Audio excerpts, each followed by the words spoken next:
again, and you survived another one. Good for you. Russ Gibb jumping up and down. It's a Sunday in our town, Dearborn, Michigan. It's a warm one. And if you're watching on Wednesday, don't call, because we're not here. It's all taped.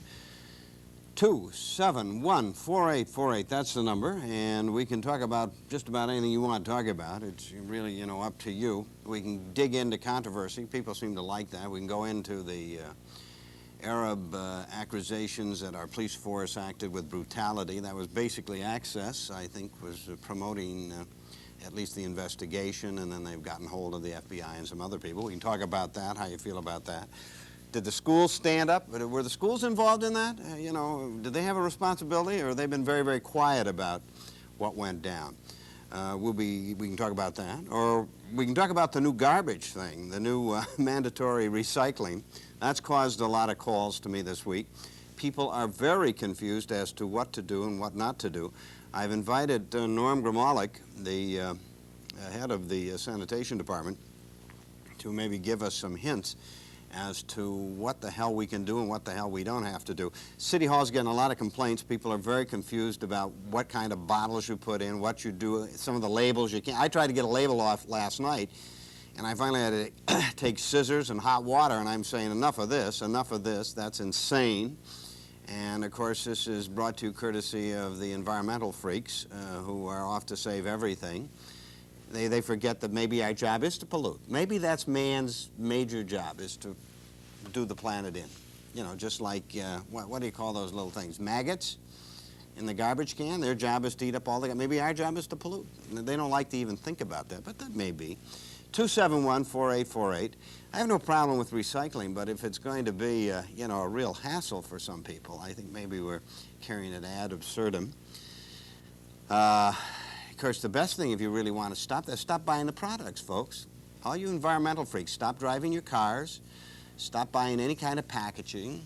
You know, come on, be neat about it. 271-4848, and do your thing. Life goes on. 271-4848. We've invited Mr. Grimalka. Did he arrive yet? Did our guest arrive? No, he's not here. Maybe he forgot, because I talked to him during the week and I asked him to be here. But if he can't be here, that's no big deal. Life goes on. 271-4848. I've also invited one of the members of Access to come down here, Mr. Jamal Hamoud. He was a young fellow that ran for consul and got beaten, but a very astute young attorney and very, how shall I say, articulate young man, and we can talk to him about his perceptions of what's been going down on this thing that's been getting national media. I heard Donnie Eunice on a show this morning, on Dick Kernan's show on Nice, and Donnie was saying that there's a lot of brutality there, and that he was very concerned about that. I think everybody's concerned about that.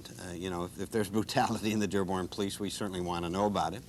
But in the fact, if the kids were misbehaving, we want to know about that. And I wonder if the people who have been, you know, calling up all the media and stirring up all the excitement, all the press, if they'll be willing to do the same things if the kids are found guilty, if the kids were actually misbehaving. Interesting, you know, what goes up comes down. 271-4848, that's the number to call. You can be the first in your neighborhood to jump up and down, and we can talk about anything you want to talk about. We'll be here for 2 hours, so hang in there. Russ Gibb on a Sunday night sharing with you. 271-4848. By the way, if you're into the media, there was a great story in Outlook in the Detroit News today about the abortion coverage, slanted study says. And, you know, I'm amazed that this guy from the Los Angeles Times has finally discovered that the media has a built-in bias. Most of the reporters that I know feel that abortions are proper and they should be had, and you know, the media is very, very pro-abortion. And if you're against abortion, you know, you get short shift. And the media is slanted. There's no question about it. The media likes controversy. And that's why so many people don't trust us today. Because, you know, we just all play games. We all play games. And that means the people that like to play with the media, they're playing the games too. The Democrats play with it. The Republicans play with it. Various social organizations play with it. Media stars play with it. So if you believe the media continually, you're in deep you-know-what. it's, it gets to a point where you just wonder what's the truth is, you know. And who's bringing you the news, and why are they doing this? People don't like good news. They like controversy. And that's what it's all about. We play that game, too. Somebody said, Mr. Gibb, you're not always accurate on your news. I don't pretend to be accurate. I mean, this is an entertainment show. If you believe everything Russ Gibb tells you, you're in deep trouble. And, you know, if you read everything in the news or the Free Press or the Times Herald or the Press and Guide and you believe every word, you don't think reporters have a point of view? Don't kid yourself. They sure as hell do. And they have, sometimes they're chasing after other things. You know, they're trying to get their name in the paper, just like prosecutors. Prosecutors are in the same thing. They can get their name in the paper. You know, they prosecute certain cases and make a name for themselves. 271-4848. I noticed the lawyers are being rammed in the paper, too. They seem to be out of control. There's too many of them. And some of the things that they're charging and some of the things that they do makes you wonder. I was watching a guy on television practically inviting people to sue other people. You know, oh, we'll take care of you. Yes, just call us. You had an accident, go down for 100 years and we'll, you know, come on. Maybe we ought to get back to some common sense. Well, we left that a long time ago. 271-4848, and we invite you to jump up and down. We're going to be talking to Norm Gromalik in just a few minutes. Norm is the, I call him the sanitation director. I don't know if that's the correct title. He probably has another title today, you know. He's a bureaucrat, so they'll give him a title, except I don't think he got a 22% raise. We're going to have to ask him why he didn't get a 22% raise. I guess you have to be a rising star to do that in the Guido administration. 22%. Think about it, taxpayers. It's your money, your money. And, you know, the old boys are playing with it, but so what's the difference? You got it in Detroit, you got it in Dearborn, you got it in Highland Park, you got it in Hamtramck, you got it in Ferndale. Wherever there are politicians, the boys are going to take care of the boys. Even in Congress they do it. Hard to believe, not hard to believe. See, the idea behind getting more money is that they can spend more money. And the more money they spend, the more they say that we're giving you something. They're not giving you anything. They're taking it from you, pals. They're taking it from you. Now, you better remember that. Don't forget that. It's like the argument, do you know that the Ford Motor Company never paid any taxes in such and such a year? Don't kid yourself. No corporation has ever paid taxes. They just pass it on. Just pass it on. So what's new? You know, tell me something I don't know. 271-4848. That's the number to call, and we can carry on outrageously. How do we get Mr. Gromalik in here? Can we just walk him in? Would that be all right? Because I know he has another appointment, right? He has some place to go. Some big political party I'm sure he has to go to. Probably it'll be something mundane like his mother-in-law is having a party. He has to attend. Come on in, Norm. Can we get a chair over here and can we find a microphone for this young man? Here, I'm going to move over. Norm, I'll just stand too. We'll just stand for this section because I know you're in a hurry and I appreciate you coming down. Norm, let me find a microphone for you. Oh, they're running over here to get one. How'd you like that opening? Did you think I was going to bang you on the head there? You're pretty good at this. You've done this enough. Let me put it on for you here. There you go. There he is. Welcome, Norman. Hi, Russ. How are you? Surviving. You're looking very dapper. That's a good-looking jacket. I hope it was purchased in Dearborn. It was. Good for you. Harry's big and tall. Oh, Harry's big. That's where I got to go. Listen, Norm, my dear mother, 84 years old, 83, I beg your pardon, practically in tears trying to figure out what to do with her little red basket that you dropped off at her house. Tell us, what should we do? Explain what's going on. Well, other than the fact that there should have been at least 3 pieces of literature, and I assume your mother doesn't have any children in school anymore. No. The 4th one for those people. The bin is strictly for those recyclables which, at this point, our contractor is prepared to take. Now, wait a minute. What are you talking about? Oh, we're in the heck with the commercial. I got Norm here. Can't get sound. You can't get sound? No. Oh, we're going to commercials. They can't get sound on you right now. Okay. So we'll be back in just a second. We're going to go to commercials. We're going to figure out why we're not getting sound. Hang in. We'll be right back. Don't go away. A performance you won't forget.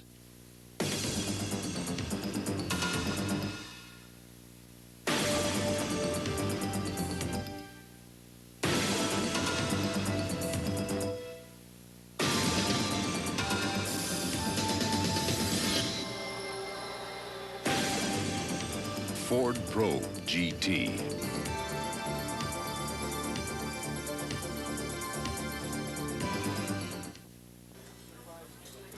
That new Minolta I got really takes excellent pictures. Where'd you get it? At Adrace. Really? I just got a CD player from there. Now my whole system's complete. My son just talked me into buying a Pioneer 50-inch projection TV. I looked all over for it. The only place I could find it was at Adrace. Hey, Alan, where'd you get that fancy watch? I got it when I stopped in Adre Appliance. I didn't even know they sold jewelry. Oh, yeah? Cindy and I just moved into the new house. And guess where we bought our kitchen appliances? Where? Adrace. Foxy Lady, specializing in facials, manicures, and pedicures. Let them show you their Foxy Lady line of makeup. The latest makeup techniques of the season, and an exciting new hairstyle. And don't forget about Foxy Lady's large selection of jewelry to help accessorize your clothes. Everything you need to become a Foxy Lady.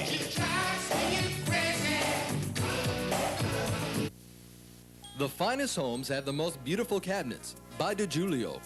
We have the latest traditional and contemporary styles for your kitchen or bath, with modern space-saving accessories, double-tier drawer, roll-out shelving, and lift-ups. DeGiulio will custom design and manufacture your cabinets in our own plant. Visit our showroom in Dearborn, DeGiulio Industries. Call 271-4990. We're listed in the Yellow Pages, under Kitchens. Screw it, glue it, cut it, paint it. And when you paint, make sure to stop by Hansa's Ace Hardware for top quality Ace paints.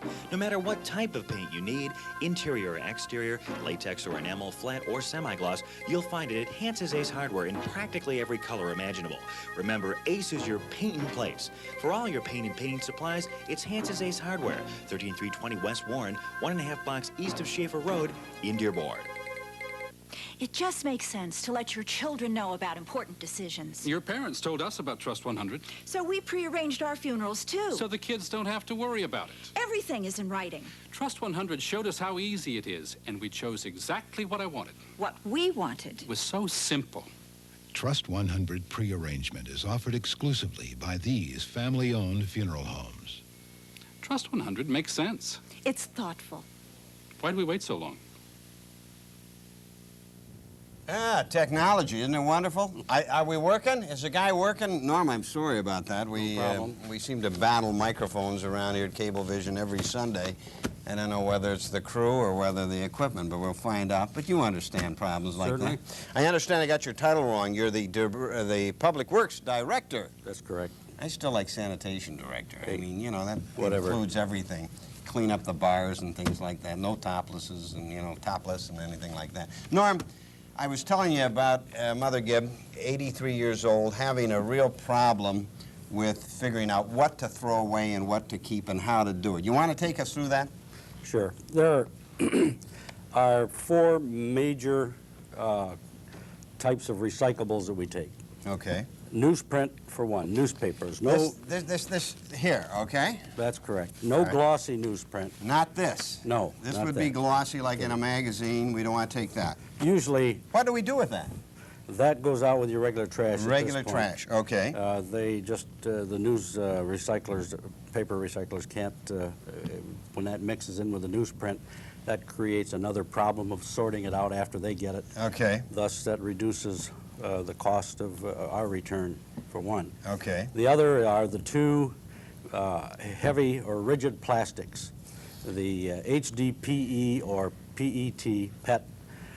Usually those logos will be stamped on the bottom of such things as water containers, milk containers, liquid soap. Okay, now let me talk about most of the milk containers, the big plastic Yes. jugs, I buy them in the gallon. Right.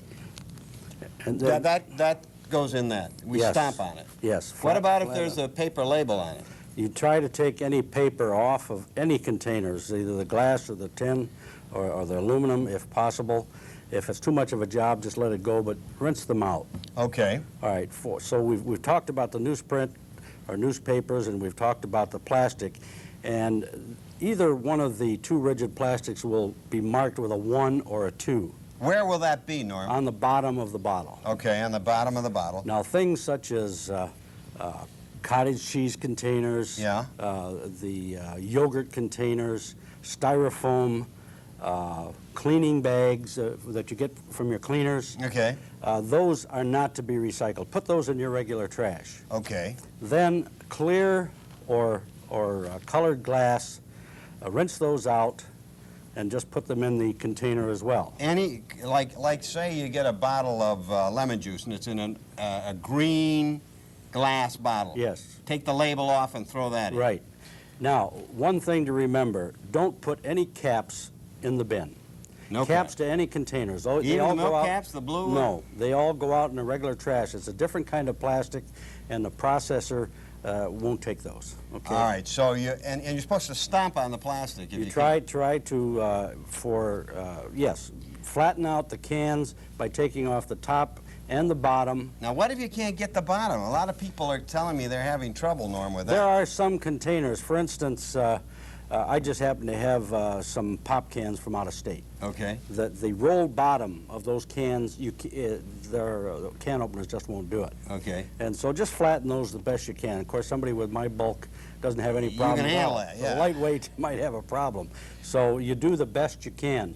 All we're trying to do is save on volume so that they won't have to go to the processing center as quickly with their recycling vehicles. Now, if some of these things just doesn't work, for instance, Norm, say I have a piece of plastic, I can't find any, like this cup here. I don't know whether this is plastic or cardboard that I have here, this Diet Coke cup. Well, that looks like it has a little waxy surface on it. No, those go out in your regular trash. So we can regularly do our thing. Yes. You're not going to have trash police out there, are you? Not at the present time. Oh, you are someday in the future? Well, actually, we have people out there that if they're mixing all of their regular household refuse in the recycling bin, with garbage and everything. yeah, we won't pick it up.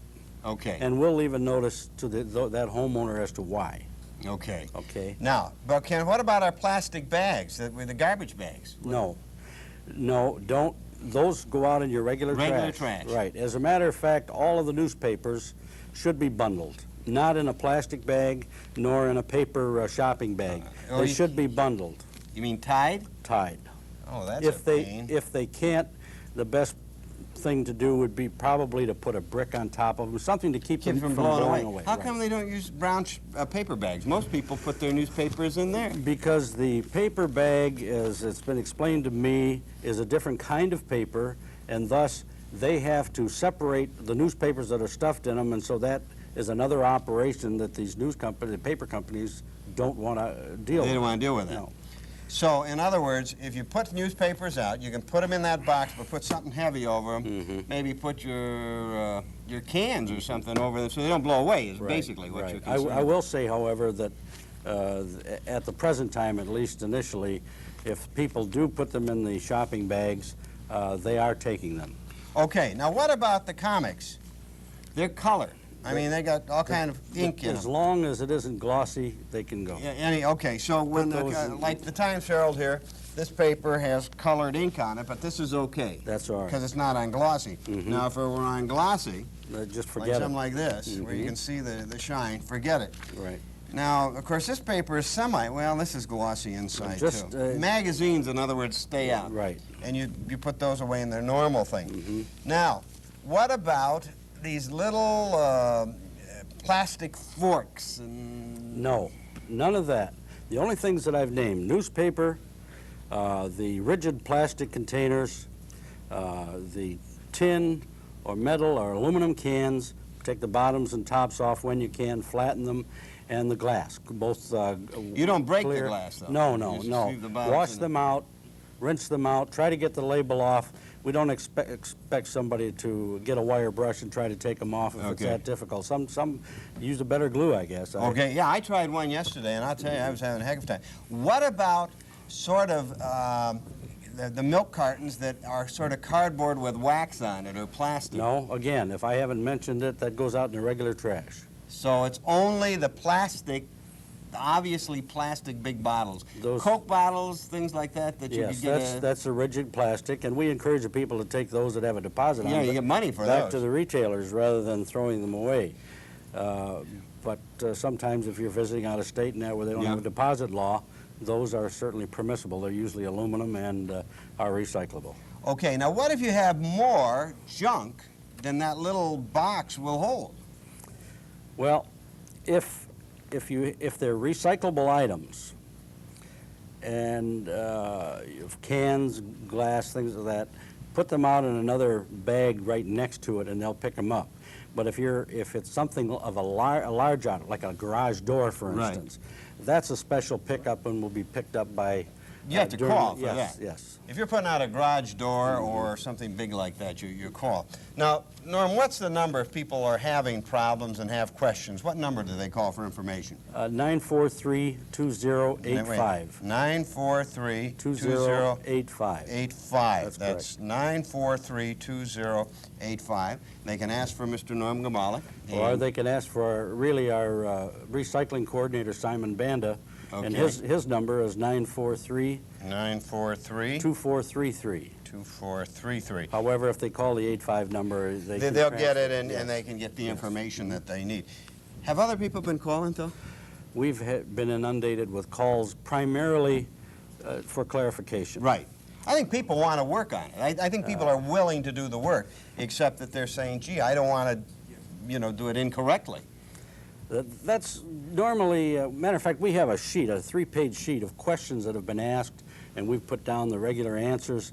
We've passed them out to people in the city that are asked the same questions. All of our staff have answers to these questions, and with a couple of exceptions where people have complained that it's a readjustment, right. I'm really, frankly, really excited about it. This is the greatest major change in refuse collection in 35 years, ever since the city went from separating the garbage or putting the garbage and all other refuse together.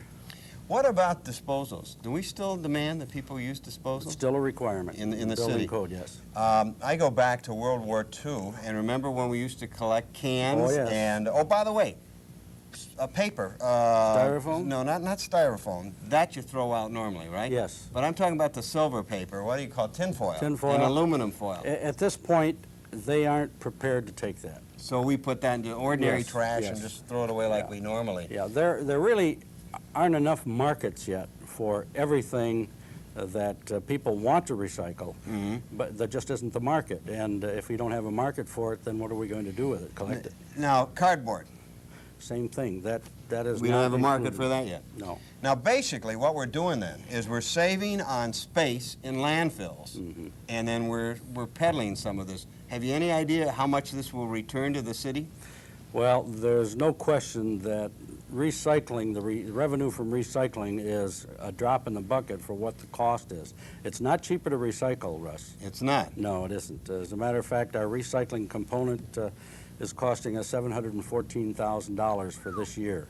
So it's going to cost more money to do this? Well, at this time. But later on, they think when they get these plants online where they can reprocess all Right this. now, paper's selling for about $4 to $5 a ton. Last September, it was $30 a ton. So it's really dropped. And there's been a glut on the market, if you will. Because people are recycling. And there just aren't enough companies to recycle newspapers online. Yes. How long do you think it'll be before it's a paying operation, Norm? I don't think it'll ever be a paying operation. It will simply reduce the cost. The more we can reduce and reuse, we cut down on the volume of the regular refuse, which will then reduce our costs of collection. When we take a ton of garbage, ordinary garbage, when we take it out to the landfill, what does that cost us? Well, approximately. Right now, landfill costs are about anywhere from $10.50 to $11.50 a cubic yard. So what is a cubic yard rate? And a cubic yard, depending on moisture content, but the average they use about 3.5 cubic yards per ton. So you're talking about anywhere from $45 to $50 a ton. Every ton of refuse that we get in. My math might be a little off there. Well, and basically then, we must have tons and tons of it every week here in Dearborn. Residential refuse and just the 32,000 stops that we have of the single family and up to four family units, generates about 75,000 ton a year. Now, when you include commercial and industrial... But they pay for that, don't they? Oh, yeah. The commercial and industrial Yeah, they pay their own, yeah. And we don't handle that at all. That's handled by... You're talking big bucks then in that department. Yes. Our total sanitation budget alone is about $3,100,000 for this year. Just maybe to get rid of the trash. That's correct. Well, Norm, I want to thank you for coming down here. And, or you want to take a call? We have a call here? Well, how are we going to get the mic on it? It's working. Oh, it's working. All right. Hello, you're on the air. Hello? Hello? You're on the air? Well, no, it's not working. Listen, I apologize to the caller. We're having difficulties here this evening. Norm, I want to thank you. Okay. Don't take the mic away with you. I mean, I want that. No refuge is that. It may not work, but maybe we can get it fixing. Thank you, Norm. You're welcome. Good luck. Norm Gamalik, the Public Works Director in the City of Dearborn, giving us a little information this evening about all the trash and how to handle it and what the cost is. So, you know, we're not dealing with peanuts here. We're dealing with a lot of big bucks, and if we can all help, that'll help. And I guess that's what we live in. We live in the age of environmental concerns. Russ Gibb jumping up and down. 271-4848. I don't know what to do about the phone. Is it going to work, or are we kidding ourselves? Everybody's looking with big eyes around here. What are we going to do? Talk show without a telephone doesn't make much sense. A little bit later, we're having Jamal John Hamoud, who is a member of Access and is on the, I think he's on the executive committee. I'm not sure of that. But we're going to be talking a little bit about what he feels is going on in our town in relationship to the students at Fortson, the students who are charging the police brutality when an egg fight or whatever was going on was broken up. A lot of controversy that's caused in our town. A lot of people are saying negatives about Access that I never heard before. And I would be first to go on record that I don't think Access is all bad. I think they do some good works. And I think that they're concerned. However, I think some people there have political agendas, and I'd like to address that, and that's what I intend to ask John about who has what political agendas in Access, and do they necessarily do good things for our town? Are they really concerned about Dearborn, or are there bigger venues that some people are planning because of this controversy? No question about it, certain people in our community have been hollering at the media, have been hyping the media, and of course the media loves nothing better than to come in on our town, Dearborn, Michigan, because after all they have to try and be fair. There's so many things in Detroit that's screwed up that, you know, it's nice for them to say, look, we're also attacking Dearborn and Birmingham, and see, we are fair. The media is out of control, and of course we ought to be ashamed of ourselves the way that we promote some of this stuff. 271-4848, Russ Gibb jumping up and down. Do I dare touch a button? You want to go to commercial, and then they're going to check it. This is Sunday night. You're watching on Sunday. Now, if you're watching on Wednesday, don't call. We're not here.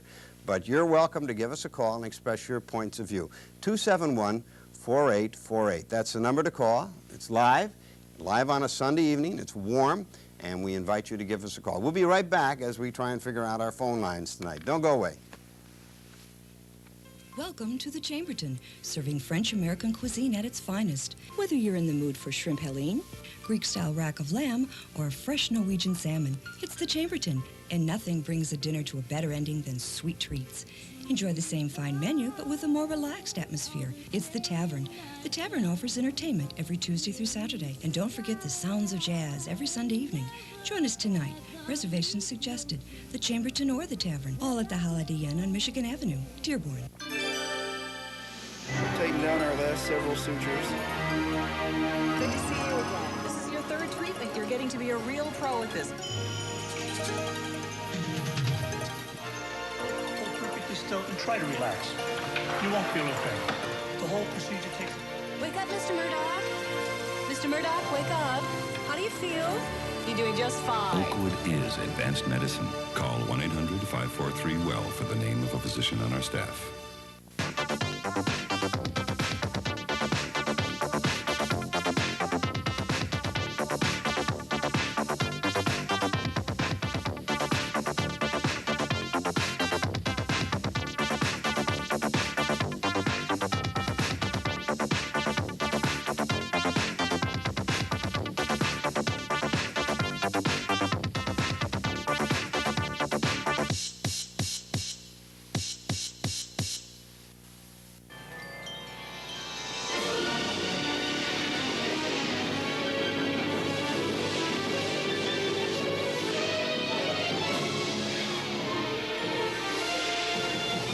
Comstar's 9580 gas furnace saves on energy bills as only one of the world's most efficient furnaces could. Where do you think they come from? Available at Wreckager Heating and Cooling.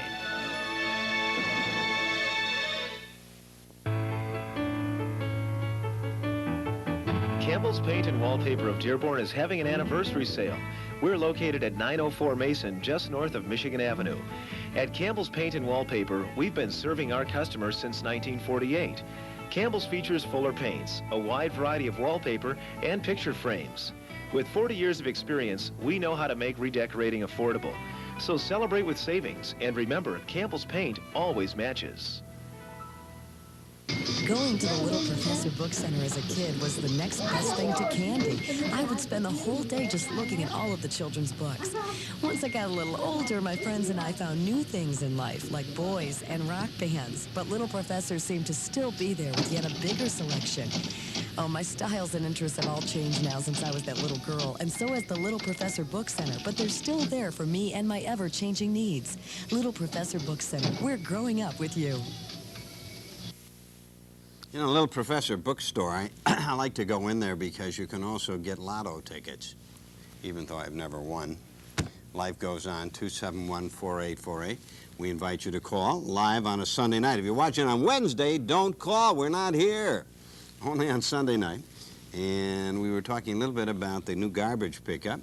I hope that somebody wrote down those numbers of where to call the FAA for loud airplane noises, because yesterday morning around 5:30, one went down over so low, and I couldn't find the numbers that I jotted down. So if anybody remembers those numbers of the FAA that you can call and complain, and by the way, you can call 4 or 5 times a day.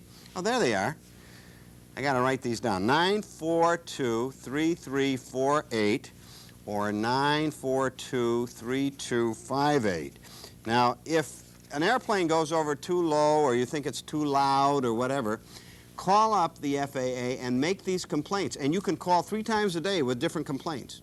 If it's 3 times a day, and the more complaints they are by law, they must take them to Chicago and then to Washington. So if you're concerned about airport noise and airplane noise, call 942-3348, 942-3258. And I'm going to put this by my bedside tonight, because in the morning, I'll tell you, Saturday morning, one went over at about 5:30, and I swear it was going to hit the top of my roof. And it really made me jump right out of bed. So that's 942-3348 or 942-3258.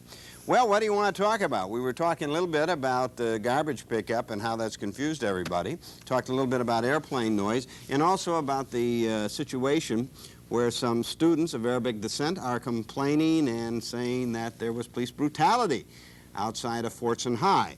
And the school has sort of been very quiet on that. I would think that some of the school officials would stand up and be counted on this one. I noticed our consul was counted. They stood up and they had a vote and they backed the police on this one. Now, I want to tell you, I think that's fine. Generally, I think this is the way it should have been handled. Everybody should have waited until the investigation was over, and then, you know, if there was something wrong, I think Chief Dazio and the mayor and myself and most of the people in the media and anybody that has any say in our town, Dearborn, Michigan, would want the hide of any policeman that violated the rights of any student, be he black or be he Arabic or be he Italian. But I think sometimes we've jumped into this thing a little too soon, and it's concerned me because our town's taking a black eye. And a lot of people are pointing the finger at Access and saying they're the ones that are picking up the phone and calling the media and making a big thing about this thing until the investigation is over. Well, what do you think? 271-4848. You know, there's 2 sides to the story. There's 3 sides to the story. The other side story with this that I think is interesting, Dr. Alan, I think his name is, has been recommended by Superintendent of Schools, Dr. Hughes, as the new Assistant Superintendent of Schools. Has to be approved by the board. It's not a cinch that that's going to be approved, but, excuse me, people that have met with him tell me he's a very, very capable Arab American person. He's taught in Wall Lake, Jackson, and he's presently the Assistant Superintendent of Schools in Tecumseh, Michigan. I'm told that Dr. Hughes knew this man, that they were associates, that they had met one another previous to the application. Some of the regular people in Dearborn, the regular administrators, a little concerned because they felt that they didn't have a chance because Dr. Hughes had decided to go outside. And yet there are many people in our town who think that's exactly the right thing to do. However, with this gentleman being an Arab American, some people are saying the school board and Dr. Hughes is caving into the demands of access for more representation in the schools. Well, I don't know. If the man is qualified, I'd hate to think that a man would lose a job just because he happens to be Arab American. They tell me he is a Palestinian. He is a Christian Palestinian, which may cause some problems with some of our Arab people, or maybe not, I don't know. But I think that if a man is qualified, and they claim that he's a very classy person, I understand that his wife is retired and been a school teacher. He had 3 children. They're all grown and working away. I think 2 are teachers, one in Detroit and one in, I think, Lansing, and the other young person is working on their master's degree. So obviously a very successful family, and I don't think that the man should be punished or put off because of his Arab American background. If the man can do the job, so be it. Who gives a damn what nationality or what his background is? Most of us are foreigners. I would remind you that sooner or later, most of us are foreigners to this town, Dearborn, Michigan. The mayor's ancestors came from Italy. Mine came from Scotland. And I wouldn't want to think a man didn't get a job because of that. However, it is politically, the timing is horrendous because people are saying that this is the reason this guy is being hired is that the Access has convinced Dr. Hughes that we need more Arab administrators. If that's the way it is, a lot of people are going to be very upset about that because it's going to look like it's kowtowing to a minority. And remember, there is still such a thing called a majority. And majority means simply the people, be they Arabic, be they Scottish, be they French. Most of us are basically people who are proud to live in Dearborn and are proud of what's going on in our town and are dismayed that right now we're being dragged through the mud for an alleged police brutality. And we want to see how that one comes out. 271-4848, and we invite you to call and carry on outrageously. Now, we'll open up the phone lines. This is Sunday night, so feel free to call and express your point of view. A little bit later, we're having John Jamal Hamoud, a member of Access, and we'll be talking to John about his perception of what's going on in our community. How do you feel about this? 271-4848. Hello, you're on the air. Thank you for being patient. Hello? Hello? Well, here we are again. It's going to work, eh? How can I do a talk show if the phones don't work? 271-4848. Can you hear me? Hello? I can't hear anybody out here at all. 271-4848. Talk about feeling stupid. Well, you're looking at Uncle Stupid right now. I mean, I'm not going to continue the show if we can't get the phones operating. 271-4848. Will you get someone from Cablevision down here and find out what's going on with these phones? What's the problem? I just can't sit here and carry on. I'll just close the show pretty rapidly, and we'll have to pick it up at another time. Is there any reason why this is not working? So the phone is not working. I don't know if they're aware of that up there. Yeah. They're aware. Are they working on it up there? Hello? Can you hear me? Well, why don't we try some of these? Hello? Can you hear me? Hello? Button is out. It says push button in. Hello? Well, I cannot hear anybody coming in. Have we got it in the right button over there? Well, it's one of those nights, folks. What are you going to do? When the equipment falls, what are you going to do? I think I'll have a drink of Diet Coke and wait for everything to happen. Don't go away.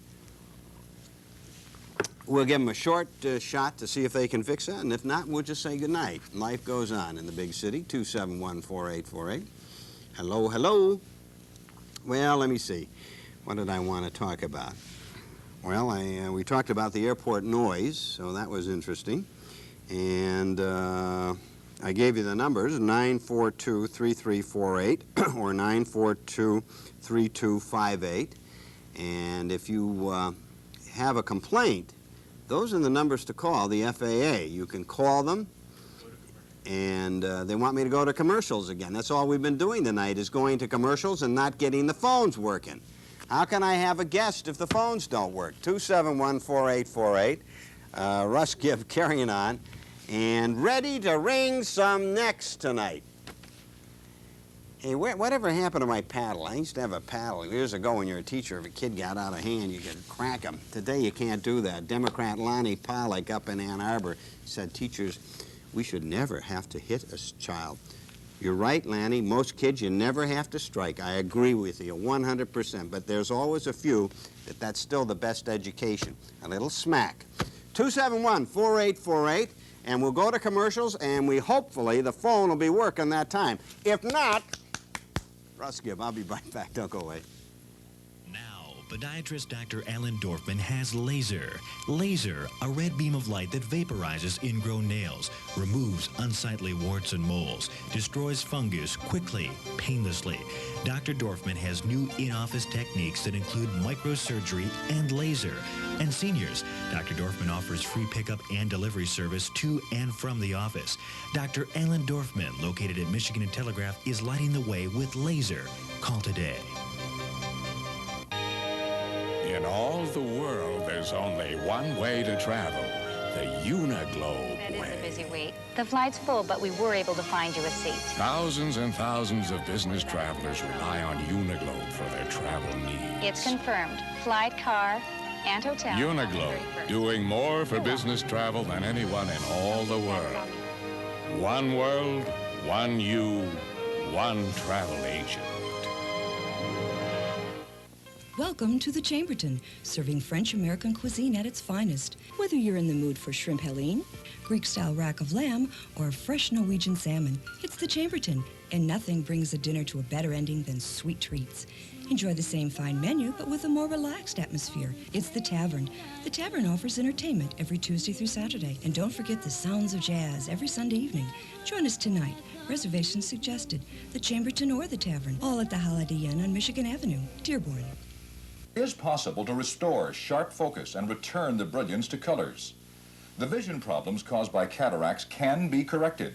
And with modern procedures, normal vision can be assured for almost everyone. Tremendous improvement. And your color is so vivid that you wouldn't believe. For more information, contact the Eye Surgery Institute at 582-8856. If you need legal counsel that's both affordable and reliable, I can help you. My staff and I have been servicing the city of Dearborn for the past 16 years. We can help you in the following ways: collecting benefits from an injury or illness, with traffic and criminal cases, matters of probate, preparing that new will, obtaining a divorce or child support, or help close on a new home or business. Call Noel Keene at 278-8775. Your first consultation is free. If you're thinking of remodeling your kitchen or bathroom, DeGiulio Industries is the right place to start. DeGiulio has everything you need for the complete job: computer-aided design, custom manufacturing, complete installation services. DeGiulio offers a wide variety of cabinet styles and designs. Visit the DeGiulio showroom and have one of our designers show you our full kitchen and bathroom displays. Find out how quickly and easily you can have your dream kitchen or bath by calling DeGiulio Industries at 271-4990. Well, back again. They tell me the phones are fixed. Do you believe it? I don't know. Russ Gibb on a Sunday. If you're watching on Wednesday, don't call. We're going to try the lines now. Everybody's eyes were rolling around in their heads. They looked like a Looney Tune cartoon there for a while. People coming in, engineering, saying, I guarantee it'll work. And then you press a button and nothing happens. 271-4848. How to make Gibb feel crazy. Don't forget, a little bit later on, we're talking to John Jamal Hamoud, the young man. He's an attorney who ran for consul, just about made it, and is a member, I believe, of the executive board of Access. And Access is in the news. A lot of people are very critical. People I've been talking to, very critical of Access, saying what happened to their social agenda? Have they taken on a political agenda? Well, we'll ask John what his feelings are on it. He's an astute young man, and we'll see what he has to say. One of the reasonable voices in our community, Dearborn, Michigan. 271-4848. And let's try the phone now. Do we dare? Do we dare? All right, you want me to press 3. Now, if it doesn't work, how much you going to pay me? You're going to give me nothing if it doesn't work. I'm going to give you a big nothing in your head if it doesn't work. Here, 3. Hello, you're on the air. Wait, that's 2. My fault. My fault. I pressed 2. I counted from the thing. Hello, you're on the air. I'm just teasing you, Russ. I'll talk now. No, you didn't do that, you devil. How you doing tonight? Good. Who's this? This is Frank in Dearborn. Hello, Frank in Dearborn. What's going on? Well, I called to brief you. I don't know if you heard the radio this morning on 100.3 FM, but they were discussing... Yeah, that's a good friend of mine, Mr. Dick Kernan on WNIC, right? Did you hear that this morning? Yes, I heard part of it. Mr. Donnie Eunice was Correct, on there. and Mr. Nabil Abraham, I believe. Well, I didn't hear the whole thing, I tell you. I only heard part of it. And I didn't hear the whole thing either, but I heard enough to kind of upset me a little bit. I just think it's terrible, everything that's going on, all this negative publicity about this whole thing. I mean, you know, I couldn't agree with you more when you stated earlier that they should wait till this whole thing gets settled by the law. Right. We make and pass judgments on people, and I just think it's terrible what's going on. Well, I think a lot of people are very concerned, and there's no question that some of the people involved with Access have been pumping the media on this. They've been calling and saying, we've got this going, and what they've done is they've made a mock trial, sort of like is it Saperton? What's the guy in the Reverend in New York? Sharpton. Is it Sharp? Or Sharpton. Sharpton. Right. You have the feeling that that's going on here, where people have seized the moment to make a media statement, and most of us in the media are pretty ignorant, and, you know, we read the newspapers, and monkey see, monkey do. Well, I'd like to just say that I think that if all the allegations are correct one way or the other, then both sides are wrong for what they're doing now. Mm-hmm. I thought it was a travesty that these two gentlemen went over the air and just hacked the police and hacked... Well, that was Donnie Eunice. He's a fireman here in our town. I just think it's terrible that they carried on the way they did without having the mayor or someone from the police there to represent them. Well, I think if I were you, I'd call Mr. Dick Kernan. Well, unfortunately, I was on my way to work this morning when I heard it, and I had to wait till now to say something, and I'm still not at home because I took a whole bunch of notes as I was driving in the car. It wasn't too safe to do that, but... some of the things that were said were just uncalled for, without having both sides present. Well, you know, that's what the part I heard Mr. Eunice, and I got the impression from listening that he was there. My understanding is that Mr. Eunice was not there. Well, I didn't know the mayor was, but evidently from the way these gentlemen carried on, he was there and instigated the whole thing, which I think is uncalled for. Can you now? First of all, in your wildest dreams, why would a mayor instigate a riot? Well, you know, Russ, he was there because he's been against the Arab community since he took office. Don't you know that? I mean, well, that's what they're telling. Yeah, that's the line that some of them at Access and some of the other organizations are taking. You know, he personally went out and asked that 400 tickets be written against the Arab community, on Warren Avenue, because, they just destroyed his house. And, I mean, come on, give me a break. Yeah, well, see, they played overkill. It's backfiring on them. It's backfiring terribly. I have never heard and received so many calls from citizens who have just shook their head and said, hey, as long as Access was a social service. Well, did you hear the way that he described the incidents that occurred? I mean, some of it. I must say that I was getting a little upset on it too, so I didn't. The thing that I think is the biggest injustice of all is that this is being telecast, God knows how far across the state. Oh, it's all over the world now. Oh yeah, it's been on CNN. It's been all over that we're against Arabs. If we're so bad, why do the Arabs keep coming and settling here? I've been wanting to ask that question for a long time. Donnie, tell me that. Well, can I also pose a question to Mr. Eunice or Mr. Abraham if you're listening?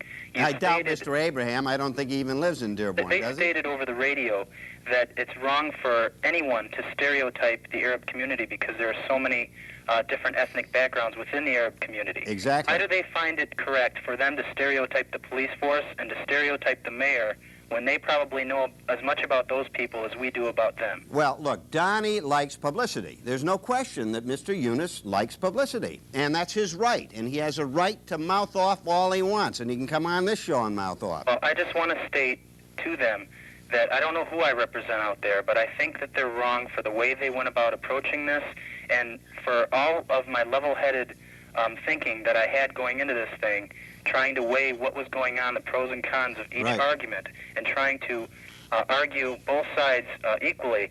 I just don't believe that they're playing their cards right, and I couldn't... Are you sure they have all their cards in the deck? I'm not sure, Russ. You know, I think they've got maybe 47 out of the 52 in there, and, you know, maybe some of those are wild. I just don't know. Well, I'll tell you, the sad, sad part about this is that and I'll tell you, if it's proven by the FBI that there was police brutality there, okay, then by all means, I want them disciplined. But I've talked to the chief of police. He tells me that he wants that too, Mr. Dazio, and I think all citizens in this town would demand the hide of any policeman that picks on somebody because of their Let race me or also their state over the air here that if the police did what they allegedly did, then I couldn't agree with you more. They should be punished for whatever was wrong. But that does not cover the fact that what went on at that school was wrong. They cannot downplay that as something that is after-school fun, that is a senior tradition. I never did it when I was a senior. I don't know of other people who threw eggs when they were seniors, and that cannot cover the fact that what those kids did was wrong. I don't care if it's child play. I don't care if it's after-school fun. You do not do that and expect it to be played as a game. Well, have you noticed Police officers have their hands full every day. They've got, every time they get called out, it could be a life and death situation. Sure. They have to act accordingly. Now, these kids, what they did may have been fun in their eyes, but whenever the police get called out for something like that, they have to assume the worst. Listen, I get lawn jobs, and the kids think that's great fun, okay? I don't think it's fun at all. And by the way, I understand that at one of the meetings that someone was saying, some Arabic person was saying that it was the police were only called because it was Fortson High and they were Arabic students. At Dearborn High last year, they had kids, I don't know about eggs. I didn't see any eggs last year, but I sure as hell saw a lot of these shaving cans and shaving cream. And they were called, and those kids were arrested. I happened to be one that called, so I know, because they dented my car in the process, and I sued the school board, and finally they settled out of court. I'm just wondering if... But wait, I'm not finished. I want to mouth off, too. The bottom line on this is they arrested those kids, and I don't know whether they were Arabic or Irish or the sons and daughters of the people that own the bank. All I know is they ended up for 2 weeks on the cleanup detail on the road gang for their punishment because they were doing the same thing. So when I hear people saying, oh, this is selective enforcement, I say that's a bunch of stuff that you put on flowers to make them grow. Amen, Russ. I couldn't agree with you more. And another thing is, I'm wondering if Mr. Eunice would be as level-headed if this was going on in his front lawn and if it was happening at his house. Well, maybe, no, I don't want to even suggest that. Well, I don't even want to think about that. I just about said it, but don't do it. Exactly, and all I can say is that let's all keep our heads level and wait till the final judgment. Well, I want to tell you, I've received a lot of calls from Arab Americans, American Arabs, citizens of all nationalities on this one, and I want to say that not all Arab Americans that I've spoken to really have feel anything but disgust about the way this thing has been handled. Not the problem that they have access. People have a right to organizations. Not the fact that some people are saying that some of the leadership there are communists. We are in a country where there's no crime. That's not a crime in America to be a communist. That's right. Even though I think you're in in Europe or something, they'd have something to say about it. But the bottom line is that if this is true, that shouldn't take away from the fact that they do some good work. And I would be the first to argue that. I have a letter from Nancy Gray, is that Ish's wife? I'm not sure. I don't know. It's Nancy Gray. She is Director of Family Counseling at Access, and they are putting together, and I met with this gentleman about a week and a half ago, if I mispronounce his name, help me out. Yusuf Barakat. Okay. And I met with this gentleman. He's a psychologist, he's an educated man, and he has a program that he wants us to help, and I said we would do what we can to help him, to put a video together against dope and young people that are smoking and trying to, a substance abuse program that he wants to put together. Now, that's the kind of program that they'll have my support 100% on. And mine too. And I think that's the kind of good works that I'd like to see them publicizing. But there obviously is another agenda going on over there. Right. And that agenda I have a lot of problems with, a hell of a lot of problems. And I know I've spoken with a lot of people, and they've just shook their head and they say, hey, as far as Access is concerned, goodbye. They had my support, but no longer. And these are Arab Americans that are saying this, too. Right. And another thing that upset me that I wanted to get out before, I leave you for this evening is that he also said something about... Are you a policeman, by the way? Oh, I am not. You sure? Raise your right hand. My hand's if I up in find the air. out you're a copper, you're in deep trouble. I am not. Okay. And I also want to say... You're a city employee? No, I'm not. Oh, okay. My father's a businessman in the city, but I'm not a city employee. Mm-hmm. And I also wanted to state that they said over the air that when there was problems going on at Fortson and the police came in and all that whole incident that happened, that a week later they asked that the police not be present for a meeting and everything went peaceful. Now, if they're insinuating that the police are stirring up all the problems, then they're sadly mistaken. I know a lot of police officers, and I support the police department and the fire department. I think that these people give their all for the city, and they make Dearborn what it is. And I also think Mayor Guido has done one hell of a job ever since he's become mayor of our city. Okay. I encourage him to keep his head up through this whole thing and to continue doing what he's been doing for Dearborn since he took office. You see this? This is a place I'm going to want to raise my family someday. Okay, now quiet. See, community rallies. Now, this is a story that appeared in the Dearborn Press and Guide by Ann Runkle. Interesting paragraph.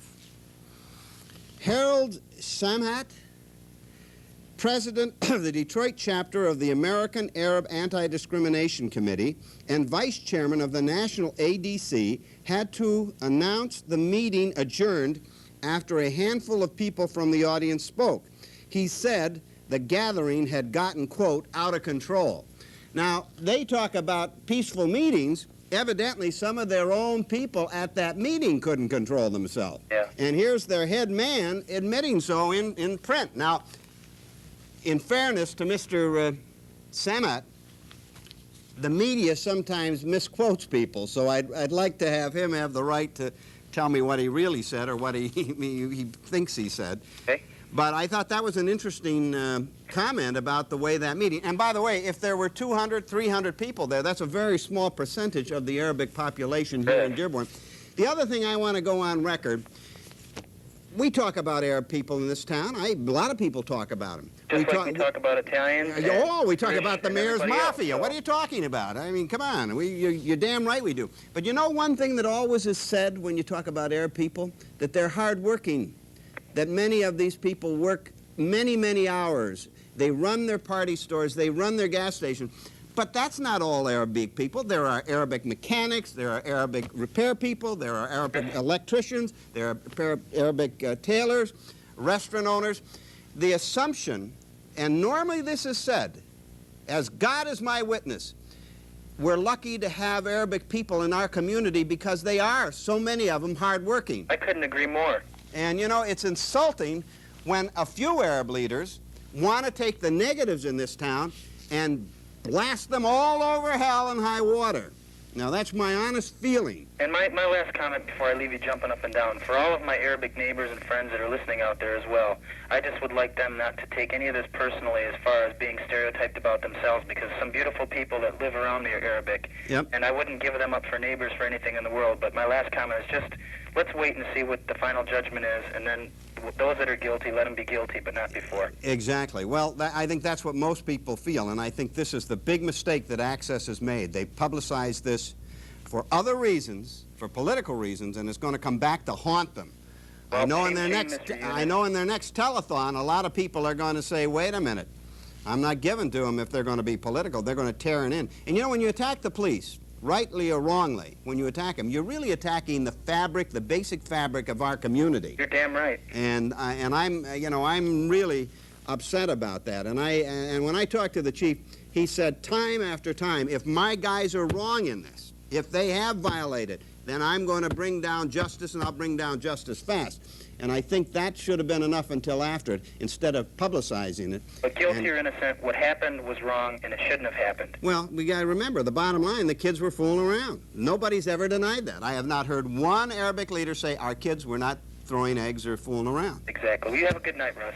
No, I want to yell and scream. By the way, hang on, because we're going to have John Hamoud will be on my guest just right after this break, and he's a member of Access, and he'll probably want to bang me on the head for some of the things I've said. So hang in there. We'll be right back. Bye-bye. Bye-bye. Russ Gibb jumping up and down. It's live on a Sunday night, 271-4848. Now, if you have some calls or concerns about what's been going down in the media about our town, give me a call, 271-4848. And I know we'll probably generate a lot of calls, and we'll try and get through them. But in the same token, we want to hear Mr. Hamoud and what he has to say. And I hope that we can keep... Welcome to come by here. I might want to tell him he's full of hot air, and he can tell me that, because he's already told me that, but he still has the opportunity, because Donnie is part of our community. And I think that's the bottom line in our democracy, that we hear from all voices. 271-4848, Russ Gibb. I'll be back. Don't go away. In all the world, there's only one way to travel, the Uniglobe way. I found just the right vacation package for you. Oh, Uniglobe does more to make your vacation enjoyable. I got you an ocean view room at a great rate. And affordable. Uniglobe, the first choice for vacation travel in all the world. One world, one you, one travel agent. The smiles and the laughter, all the love that they bring. When they come into your life, it can change everything. One smile says it all. There's someone nearby who understands life insurance and all the ways your needs can change. Your good neighbor State Farm agent.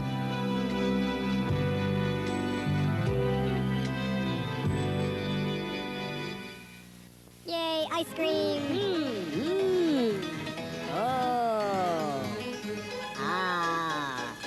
Ice cream. You scream. We all scream for ice cream. For premium ice cream and gifts, visit Ice Cream Cones at the corner of Greenfield and Rotunda. Now serving chili dogs and hot dogs. Remember, for the best ice cream in town, go to Ice Cream Cones and Gifts in Dearborn. Yay! Oh! Welcome to the Chamberton, serving French-American cuisine at its finest. Whether you're in the mood for shrimp helene, Greek-style rack of lamb, or fresh Norwegian salmon, it's the Chamberton, and nothing brings a dinner to a better ending than sweet treats.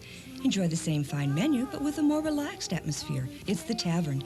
The Tavern offers entertainment every Tuesday through Saturday. And don't forget the sounds of jazz every Sunday evening. Join us tonight. Reservations suggested. The Chamberton or the Tavern, all at the Holiday Inn on Michigan Avenue, Dearborn. Now, podiatrist Dr. Alan Dorfman has Laser. Laser, a red beam of light that vaporizes ingrown nails, removes unsightly warts and moles, destroys fungus quickly, painlessly. Dr. Dorfman has new in-office techniques that include microsurgery and laser. And seniors, Dr. Dorfman offers free pickup and delivery service to and from the office. Dr. Alan Dorfman, located at Michigan and Telegraph, is lighting the way with Laser. Call today. Yay, ice cream! Oh! Ah! Ice cream. You scream. We all scream for ice cream. For premium ice cream and gifts, visit Ice Cream Cones at the corner of Greenfield and Rotunda. Now serving chili dogs and hot dogs. Remember, for the best ice cream in town, go to Ice Cream Cones and Gifts in Dearborn. Yay! Oh! That new Minolta guy really takes excellent pictures. Where'd you get it? At Address. Really? I just got a CD player from there. Now my whole system's complete. My son just talked me into buying a Pioneer 50-inch projection TV. I looked all over for it. The only place I could find it was at Address. Hey, Alan, where'd you get that fancy watch? I got it when I stopped in Adre Appliance. I didn't even know they sold jewelry.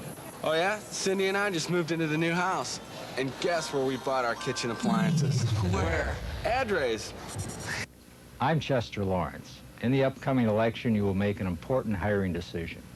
You will help choose a new judge for Dearborn's 19th District Court. I've practiced law full-time for 30 years. I understand the community.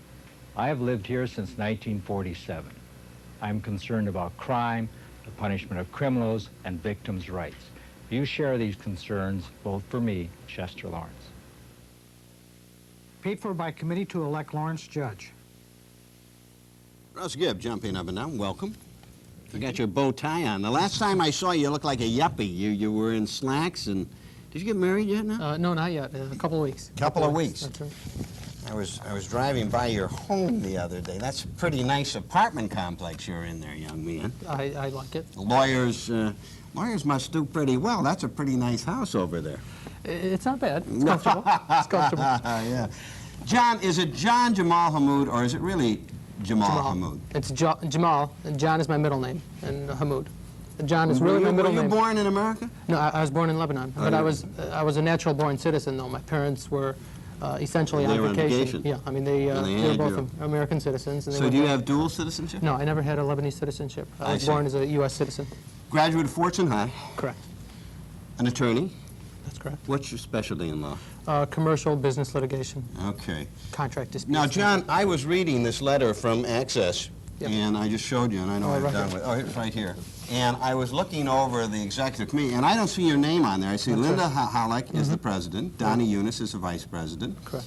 And Ismail Ahmad is the executive staff director, and Hassan Jabbar is the assistant director. And then I see the advisory board. I see Iris Becker. Now, Iris passed away. She was a great lady, by the way. Right. And I see Congressman Conyer, Congressman Crockett, Agnes Dombrowski, and the Reverend William Gefford. He used to be the Reverend in my church, Littlefield Boulevard. Right. And Fred Hoffman, Fred Schreiber, and Susan Serini. But I don't see your name on here. Why did I have the impression that you were on the board? I could have sworn I was. Did you? No, I think that's old letterhead. Did somebody say you're on the board? I've been to meetings. Oh, you've been to meetings? I've been to meetings. You sure you're not being caught up in something? No, I am on the board. Okay, you are on the board. Yeah. Tell me, give me your assessment of what went down, and if I'm wrong on some of my comments, for God's sake, give me, let me know, because I'm concerned about this one. This one I have received at home more calls and more people nailing me, saying what the hell's going on, and I guess I'm a little angry. I feel disappointed in Access at this point. Tell me what went on. You were at that meeting, by the way. You were asking me if there's anything that you were wrong about. The thing that I understand is Access is not involved in pushing this thing, not as an organization. It was never brought up to the board. It was never something that we discussed and decided to go forward with. It is being pushed by some individuals who happen to be members of Access, but a lot of the Arabic community is in one way or another associated with Access. Okay. So it's not an official Access position. I mean, Access isn't pushing this issue. But the members... Ish is. Ish is pushing it. Now, he's the executive director. Yes. In other words, they've been making calls. Well, isn't that a fine line if you're a member of an organization? I mean, how do you feel about that? Is that the way you want an organization to go? No, it isn't. And it's something that I don't think should be associated with the organization. And I think we should find a way for the organization to divorce itself from it. Unfortunately, there's no way as an organization we could control individual members from pursuing something like that. So, again, it's not an official Access position to be out there blackening the eye of the city. I mean, that's not Access trying to do that. Well, do you think that's happening? That it's blackening the eye of the city? I think anytime you get some real negative publicity like this, it's not good for the city. And I've been all the way in the past, always in the past, I've been out there trying to say, let's find a way to resolve something without getting all the media attention, without creating all the hype. And That kind of thing doesn't help the city. I mean, it doesn't even help the Arabic community within the city. I think it's just counterproductive all the way around. Well, that's a feeling that many of the Arab Americans that I've spoken with have said. They've said, look, what's going on here is that it's backfiring. Instead of creating a feeling of, hey, let's work this out. If we got a problem with our police harassing any citizen, we want to all be concerned about that, because that's not right. Right. Now, I do have to say, though, one of the reasons that I think this got so far out of hand is because in the past, and I think in this particular situation, they tried to resolve it by talking first. And often we have a lot of trouble getting to Diesel. Ron hasn't been real willing to sit down and talk to any groups, and I can understand his position. I mean, you don't want to single out groups and say, okay, we're going to have a direct communication with this group and resolve all these problems. But I think the reason the Arabic community in this situation, or individuals in the Arabic community, decided to go to the media and decided to go to Washington, the FBI, and so on, was because we weren't able to get any feedback from the city administration and from the police department until after all of this exploded. Once it all hit the media, then we got a lot of response from the administration and from the police department. And I just wish that things like that could have happened before the media attention was generated. If we could have found a way then to resolve this problem, I think it would have been a lot better off for the city as a whole. Well, now, you mean to me, are you saying that your understanding is that the mayor never would sit down and talk with Arabic leaders in our town? Oh, no. The mayor sits down regularly with a group that's called the Arab American Council, which is a group comprised, I'm not a member of that, but it's a group comprised of leaders from a lot of different Arabic organizations, not all the Arabic organizations, obviously, but from a lot of different Arabic organizations. He had in the past sat down with them, I think, once or maybe even twice a month and discussed problems. Okay. I'm talking about in resolving this particular problem and in resolving what people in the past have considered individual acts of aggression or whatever, however you want to term it.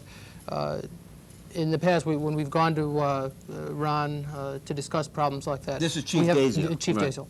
We haven't had a real open-door policy. And again, I'm not criticizing him for it. I understand his position. I understand his reasoning for that. Yes, a lawyer, if they're going to nail your guys, you can't get involved. Exactly. In fact, one of the reasons I understand that Frank Guido, the school board member, has made no public comment on this, to my knowledge, is because he also represents policemen, and there may be litigation coming down. And so is that proper for Chief Daisel? I talked with him today, and he assured me that if anything was wrong, that he wants it, and in fact that he has, in the past, talked to his officers specifically on sensitivity training for all minorities. Yeah, and I think that's good. But let me point out, I think it's real interesting to note that now Chief Daisel is saying no acts of transgression occurred, and I understand that's his position. But he says, but if they did occur, then I think we will take disciplinary action, and we will take proper steps to make sure that it doesn't happen again in the future. That's a significant move from his initial position. His initial position was just, hey, my police officers did not do anything wrong, and I refuse to discuss it. Had that continued, I mean, had his initial position been, we're going to look into this thing, and if we find out that the police did anything wrong, we're going to take appropriate disciplinary action, I don't think this would have gotten as far as it has. Do you really? See, that's the thing that I find difficult to believe, because in the past, I think that in the past, it's been my observation that the city has been super sensitive to the concerns of our Arabic neighbors, because after that first political lance bashing that the mayor made about, how do you call it, the Arab problem instead of the Arab promise, he called it a problem. I think that he realized that he was out of line, that his mouth should have been shut on that one originally, but I think he's made a conscientious effort. I think the city has. I think it's come a long way. And I mean, there are Arabic police officers, I don't know how many. I think 4 or 5. 4 or 5. Yeah. You've got, we certainly have, well, Linda Halleck of the executive is in Access. The president, she is in the Dearborn school system. I think she has some administration job there. She's also on a commission.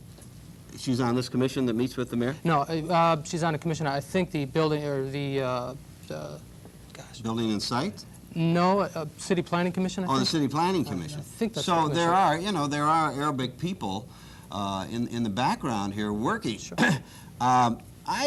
I find something wrong there. There's something that you just said that I'm not quite sure that I'm in agreement with. I think the city is bent over backwards, and I think that they have, my gutting is that there's another agenda. Well, do you know of that agenda? I don't know of any agenda. It's, like I said, again, it's not an official position that Access is taking. I'm also involved in ADC. ADC is the organization that's actually spearheading this thing. Okay. As an official position. ADC is the one that's doing that. We're talking to John Jamal Hamoud, and there, we got your name up there. Then we want him, and he is a member of Access. Right. And have you had any people saying what's going on with Access? I mean, am I the only one that's mouthing off? No, I've had a lot of people asking. I've had a lot of people asking what's going on with Access. Again, I'm not the spokesman for Access. I happen to be on the executive board. I'm not the chairman or the president or anything like that. So I'm not just a member. Yeah, I'm a member. I'm not here speaking on behalf of Access, and I'm not giving you Access's official position on any of this. This is just my understanding. Your understanding. Yeah. Just as you're saying that Donnie Eunice is speaking as an individual. Speaking for himself. But I wondered on that show today, and I didn't hear it. I got to correct. When I say speaking for himself, I honestly believe that Don Eunice is trying his best to work in the best interest of the community, and I think he's speaking from what he has heard from within the community. Was he there, by the way? I got the impression that he was there. I don't think so. He was not there at that incident. Okay, we've got calls coming in, 271-4848. Are you ready? I'm ready. May get them. I'm ready. I know. Yeah, you know. What are you going to do? What are you going to do? That's part of the... that's part of the game. Okay. And we'll take a caller here on line 3. Hello, you're on the air. Your name, please. Hello. I'll try it again. Hello, you're on the air. Oh. Yeah. Russ? Oh, yeah. Got to turn your radio down. Oh, hold on just a moment. You were getting feedback. That sounded like Mike Berry. Yes, it is. Yeah. Oh, hello, Michael. How are you? Well, I'm fine. How are you, sir? What's going on down there? Are we... Not a great deal. It's just that I'm interested in talking to my good friend Jamal Hamoud. Oh, okay. Well, you guys go at it. I mean, now, Mike... No, we don't go at it. Mike and I don't go at it. We discuss issues. Have some close ties. Okay. What's interesting is, I'm sure, Jamal, that you're aware that the political arm, the Arab American Council, yes, is a political entity. Yes, it is. And Access is represented on that board, is it not? Access is represented. That's correct. Right. So the issue that you raised, that you don't think that Access is involved in politics, is an error. Am I correct? No, I didn't say Access isn't involved in politics. I said Access isn't the organization that's pushing this thing. It's not. This is not an official. Donnie Eunice serving on that board? Don Eunice, I think. Representative of Access? Yeah, he's representing Access on the Arab American Council. How long have you been on the Access board? I have been on there for a matter of months now. It hasn't been that long. But they are involved in politics. This sounds like a cross-examination. No, they are. No, I'll grant you that. I mean, the voice of Mike Berry. It's hard, I think, to not be involved in politics if you're dealing in any kind of social circles. Politics is a matter of... politics only is affected, or you're involved with politics only when it's a means to an end. And the means to the end, as far as Access is concerned, would be greater funding for their social services. That's possible. The biggest problem with Access, and they do a lot of good, but there are areas where they should not be involved. Right. I don't think, I'm an Arab American, or American Arab, whatever way you want to refer to me as such, and I've been around in this town for 60 years. And I don't want my tax dollars used for politics. I spend enough of my own money in the political arena, in promoting political causes. But I can't see using funds that are supposed to go for primarily to help the indigent, used for political aims of one or two individuals. Yeah, Mike, I agree with you, but when you say you don't want your tax dollar used for politics, I think we should define what kind of politics. Certainly, you're not saying that you don't think your tax dollar should not be used to lobby certain legislators to get more money directed towards the community. I mean, that's politics. Qualified my statement. Yeah, okay. Said that the funds are used to promote getting additional grants. That's fine. Yeah.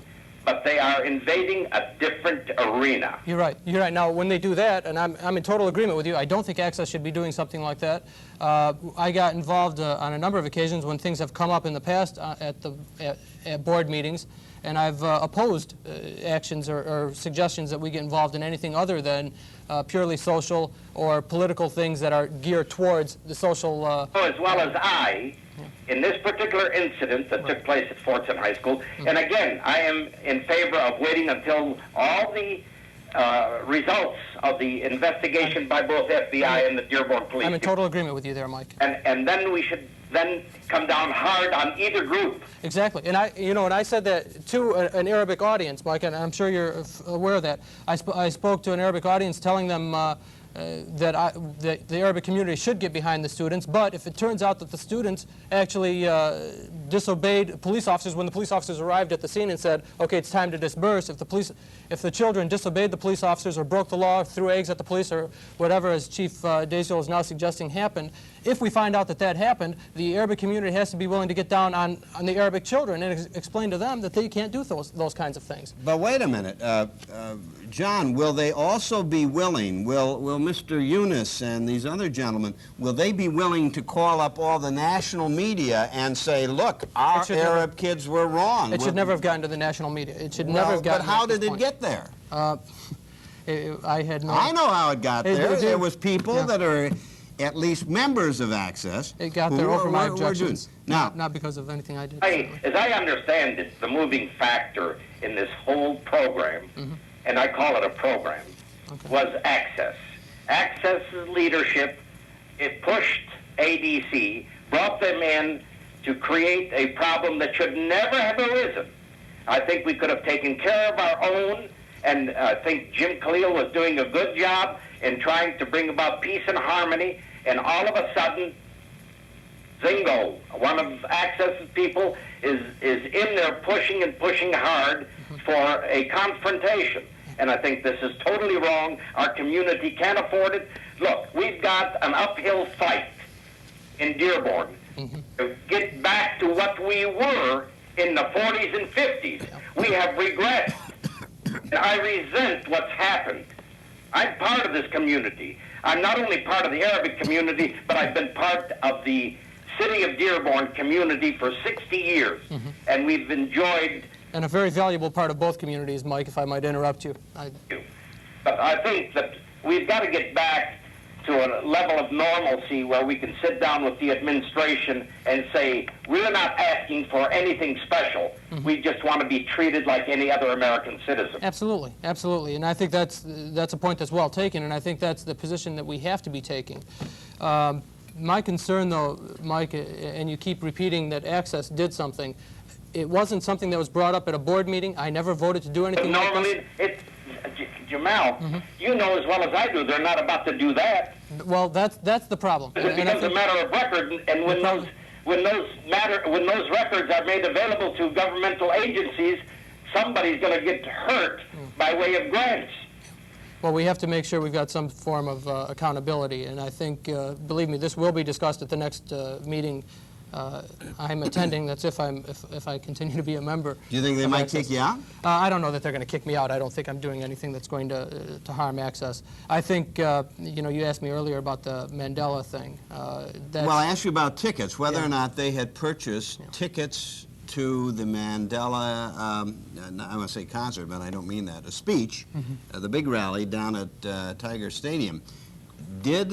Were monies from Access spent to buy tickets to this rally? That's something that upset me. I had no idea that the Access was even involved in selling tickets until you told me about it, Russ. Well, now, did they? See, I don't know. No, they were involved in selling tickets, from what I understand. I've been able to. I actually have gotten two stories from some people. I've heard that Access paid for some of the tickets up front and then sold them and then returned the money or something along those lines.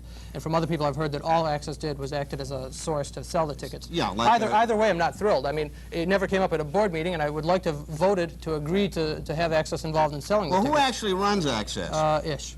He's the director. Ismail Ahmed. Yeah. And Ish is a Dearborn person. Yes. Somebody told me he was born in New York, however. I don't know that. And then he lived in New York for a while. He is an activist in many things. He's a very talented man, but he also comes from a position where he has taken this social organization, and some people are now suggesting that it has become totally politicized.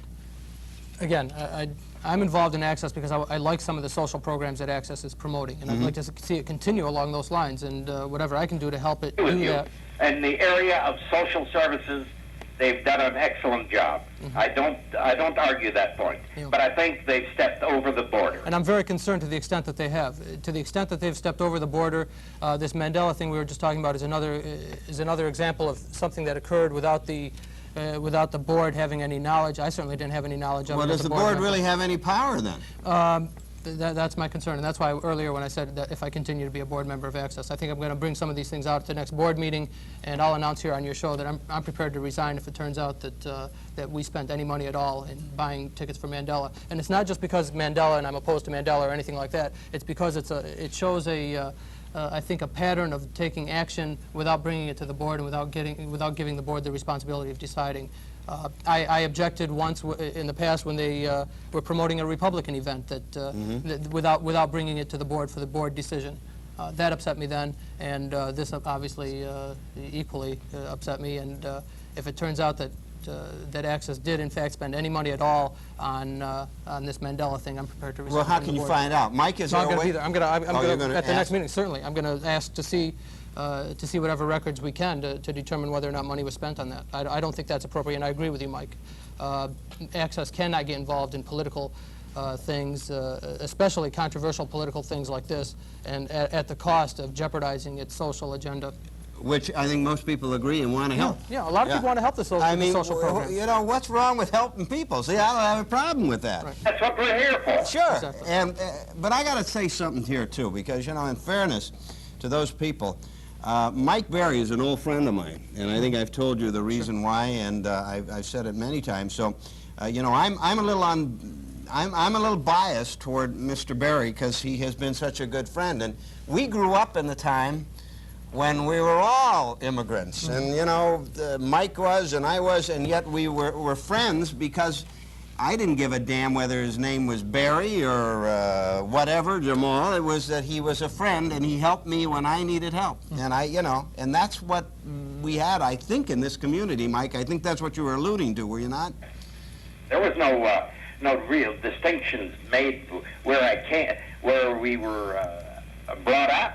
No, it was the fact that we were living in a town, we all had to make it our own way, and we all learned what we had to learn and do what we had to do to survive, and you didn't give a damn whether your buddy was Italian or Irish. He was a friend, and that's all we looked upon, and that's the way I look upon Mike. So those of you that think I'm, you know, Mr. Eunice one time said I was in the hip pocket of Mike Berry.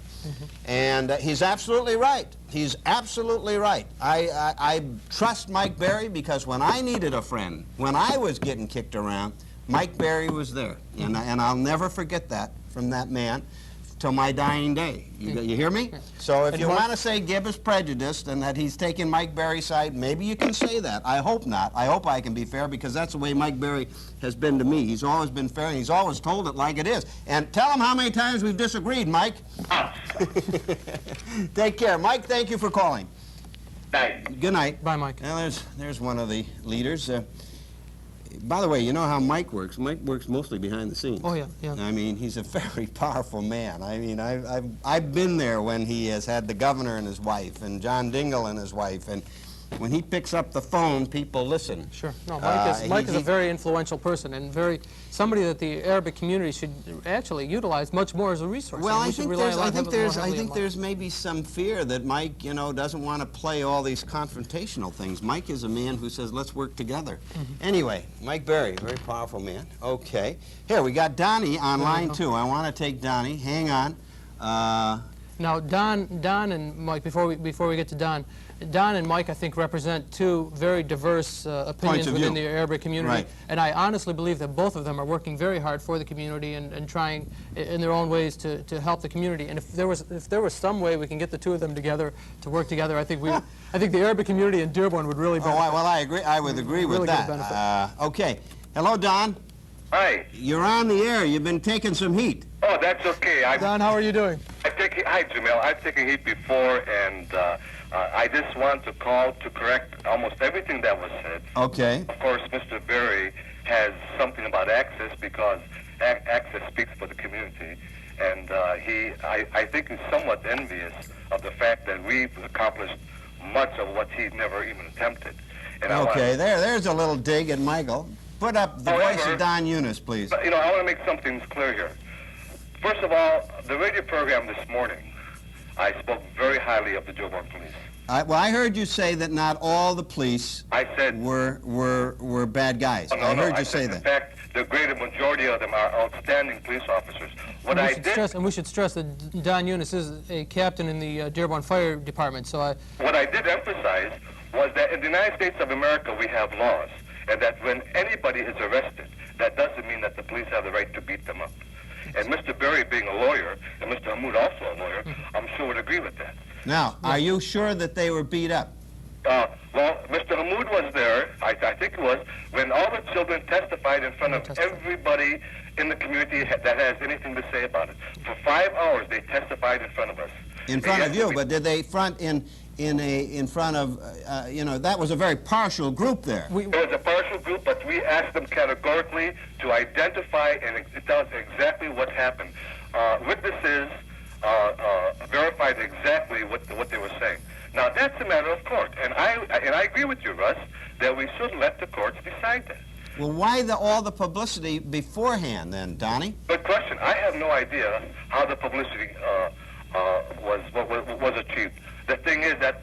In fact, Donnie, wasn't there an agreement at one point in time that nobody would talk to the press? Yes, there was.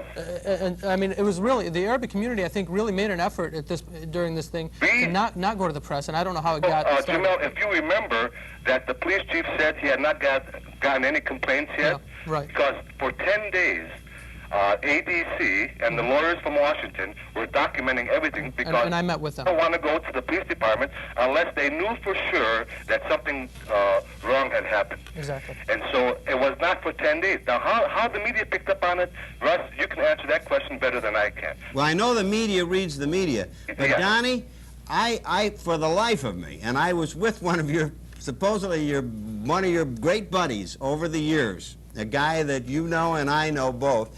And he said, Donnie's a hell of a good guy. He said, but he does like to mouth off. You know and I what? said that could be for Russ Gibb, too. That's okay. I mean, because I stand by my principles and my convictions, and I'm going to say what I have to say, whether people like it or not. For example, you know, there are slanted opinions. The first caller, Frank, obviously must have been a cousin of the mayor's because he distorted everything I said on this morning's... Well, I heard part of it, Donnie. I didn't hear the whole thing. Well, I have it on tape if you would like to hear it, or else you can call Mr. Dick Kernan. Oh, I know Dick. In fact, his son is in the studio right now. He's a dear friend of mine, Dick. And Mr. Kernan, totally agreed with everything that we had to say today. Uh-oh, well, I'll get a hold of him, and we'll see if that... Donnie, I want to quote you on that one, but go ahead. Okay, and I want to make one thing clear on the Mandela thing.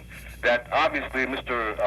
Mandela was very careful in his words, and he supported the struggle and the anguish of Arab people, mostly Palestinians in particular. Access did not buy any tickets. Good. I'm glad to hear that. Access was the vehicle that picked up the tickets, and members of our community and clubs came in and purchased them. Good. I'm glad to hear that, Donnie. I really am. In other words, they did not spend money and buy the tickets and then resell them. We picked up the tickets, and people who wanted a ticket came in and bought one. Okay. Okay. That was a charge, and I'd never, you know, I'm glad to hear it from you. And I am proud to say that at the Mandela rally on Thursday, that was one of the most wonderful times to be an American. And I'm sorry to say that we asked for 1,000 tickets, but we could only pick up 400, and they went within 3 or 4 hours. That the Arab community was just overwhelmed to participate in something like that. By the way, now, Donnie, I want to talk to you about that. Donnie, no, Donnie, stop. You've been going now. Donnie, Mandela is a communist, right? No. Wait, now how can you say that? Why do you continue, Russ, to red bait everything? No, is he a communist? Donnie, is he a communist? Now, hold on now.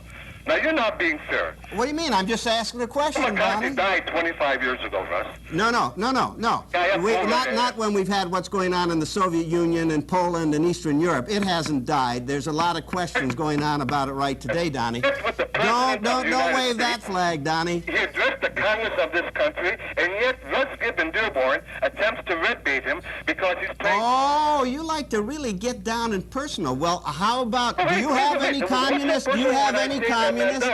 Donnie, do you have any communists in Access? Do what? Are there any of the executive board that are communist in Access? There are, I don't know that. Okay. I mean, are you a communist, Russ? No. I mean, are you? I mean, are you Joe McCarthy? No, I hope not. But then, I mean... Oh, but I can ask a question. Oh, yeah, listen, just because the left can play that game, so can the right. Because the problem with you is that your arguments usually are so shallow that you begin to red bait everybody. Okay. Well, that's your opinion. See, I tend to think you have a political agenda that you're playing at. Donnie Eunice, I think you've hurt this community. Donnie, you've hurt this community, and you're doing it because Donnie Eunice... When do you retire, by the way, Donnie? Hold on. Because I think you're pushing for another job down the line. Let's see if we can try to talk about something that where we've got some common ground. Let's see if we can establish some common ground here. I think that the guy Frank said that it was wrong to give Arabs 400 tickets because his house was not destroyed, the window in his car was broken. The mayor has admitted to the Arab American Council that he has no idea whatsoever who broke the window in his car. Now, why should he instruct his police to give 400 tickets out to Arab Americans because he perceives that maybe an Arab did it? Now, is that right? Now, he was elected on the Arab problem and city parks because Arabs are problems and little black children on swings are problems. Now, he was elected on that. So it's not just the incident at Fortune High School. It's a whole 5-year policy of what has come down in the city. Do you really believe that, Donnie? How did you become a captain in such a terrible racist city? By my abilities. Oh, okay. Yeah. No. Nobody else was generous or kind. It was just your sheer Donnie Eunice's great ability. No. Oh, okay. Don't put words in my mouth. No, well, you like to do that with other people, Donnie. You're a master at it. I know one thing, that there's no generosity or kindness in the workplace, Russ.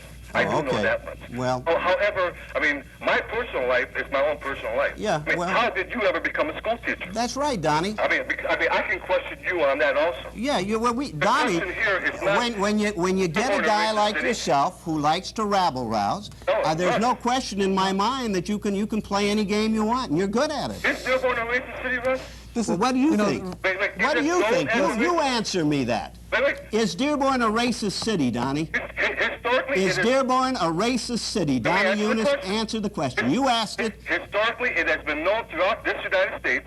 Mr. Wallace said that he wanted to make Alabama like Dearborn, Michigan. How much more evidence do you want? Oh, you use a racist to prove that it's racist. Well, that's real faulty logic. You're asking me, is Dearborn a racist city? If we go to court with the national media, and we made it very national about black children swinging on our swings in our park, is it a racist city? Well, you tell me. What do you say? Yes, I find that very racist. You think Dearborn's a racist city? Yeah, if we leave it up to you, Mr. Gibb, it will be a racist city. Oh, okay. But yes, I believe that very strongly. Donnie, you know that I've always been somebody who has been supportive of you when you've gotten up to speak, and I think, and I've certainly appreciated your support in the past.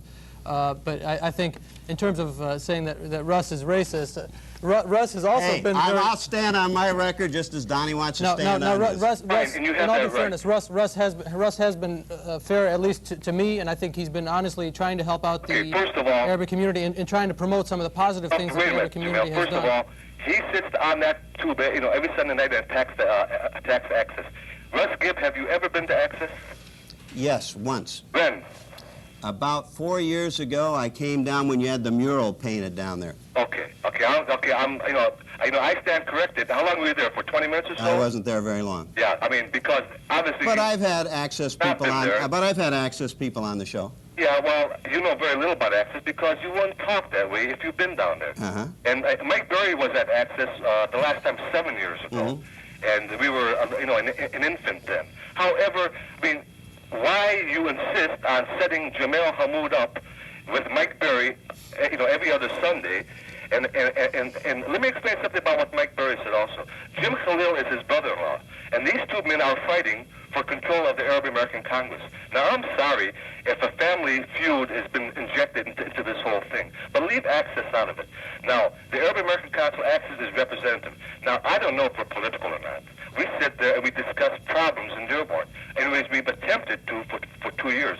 For 2 years, we have met with the mayor, attempting to solve some of the problems. He has yet to respond to anything. So it's not like we haven't tried to talk to this man. Is it that you want it your way or the highway? What's my way? Well, tell me. You tell me. What's Here's your what way? I want. Okay. I want what the U.S. Constitution says. And when you make arrest of anybody in this country, you can't be the... But you've already prejudged it. People are innocent until they are proved guilty, and you've already assumed that these policemen are guilty. Talk about the Bill of Rights, talk about the Constitution. Wait a minute. You need a lesson. As long as we're back on that, talking about what happened at the Fortson incident, let's establish some common ground here. I think everybody agrees, and Russ, you can correct me, I think you even made the comment that you would go down and take City Hall down brick by brick if it turned out that You're damn right, because I've had a lot of Arab kids, and they're damn good kids, and I know a lot of Arabs are decent human beings and hard-working. But the Donnie Eunices of the world don't hear that. They only hear when they're criticized. No, hold on. And Donnie has also told me, and Donnie, you can correct me if I'm wrong, but you've said that you agree that if the Arabic children smarted off to the police officers, or if they threw eggs at the police officers, if it turns out that that's what happened, that they ought to be talked to. Somebody has to tell them you can't do that kind of thing. But what about all of our reputation in our city? Will he also apologize for that? Whatever happened at that school will be determined in the courts. Exactly. We said that time and time again. Okay. Exactly. But what we are saying is that when arrests are made of Arab children or any children, or of anybody in this city or any other city, you cannot beat the hell out of them in the process.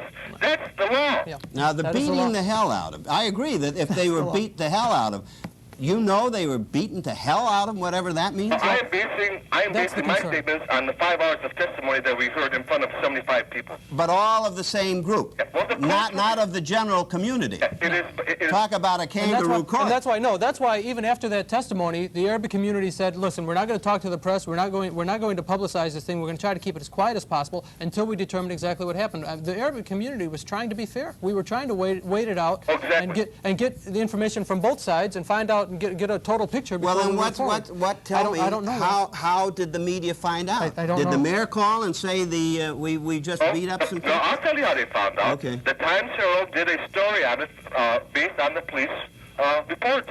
Okay. That's how they found out about it. They found out about it, and I talked to one guy. I asked him, how did you find out about it? He said, I read the police reports or the story in the Times Herald. Okay. And only the Times Herald. Now, did the Times Herald call anybody in the community and ask us our opinions? Because had they done that, we would not have answered them. So obviously, the whole article was based only on the police reports. Yeah, it was. And the other thing is, I think the media, Russ, and I'm Reads sure... the media. And I'm sure you'll agree with this, that the Detroit media wants to pick on Dearborn. I mean, no question about it. They like to attack Dearborn, and they get something like this, and they say, here's an opportunity to attack Dearborn, and we got a lot more press out of it than I thought we would get. And by the way, Donnie, I want to ask you another question. Yes. Do you really think that the Dearborn police would really tolerate racism in today's world? Let me answer the question. The greater percentage of the Dearborn police officers are fine, outstanding citizens and police officers, and I know many of them personally. Okay. Have they got a couple hot dogs? You bet your life. Oh. Okay. Like everybody else in every other institution, they got some hot dogs. My problem with what happened at Fortson High School was that the kids were throwing eggs. They were throwing eggs. Now the eggs. Now when we talk about kids throwing eggs, we know that they were throwing eggs at each other. At each other. They were using shaving cream. Yeah, no property damage took place. No car was dented like yours at Dearborn. Yeah. Okay. Okay. No property damage took place. No physical violence took place. My problem, and the problem that I am expressing to you, is that the mayor arrived at the scene. However he got there, we don't know. What we are saying is that the whole history of how he was first elected into this city, on the heads of the Arab community, and the 400 tickets and the countless other times he has stepped on the Arab community, that policy existed at Fortson High School when that incident happened also. And when he was at Fortson High School, on the loudspeaker of his car, yelling, "Kick their asses," that he not only incited the students, he incited the few police officers who were there also. And he should be held accountable for that.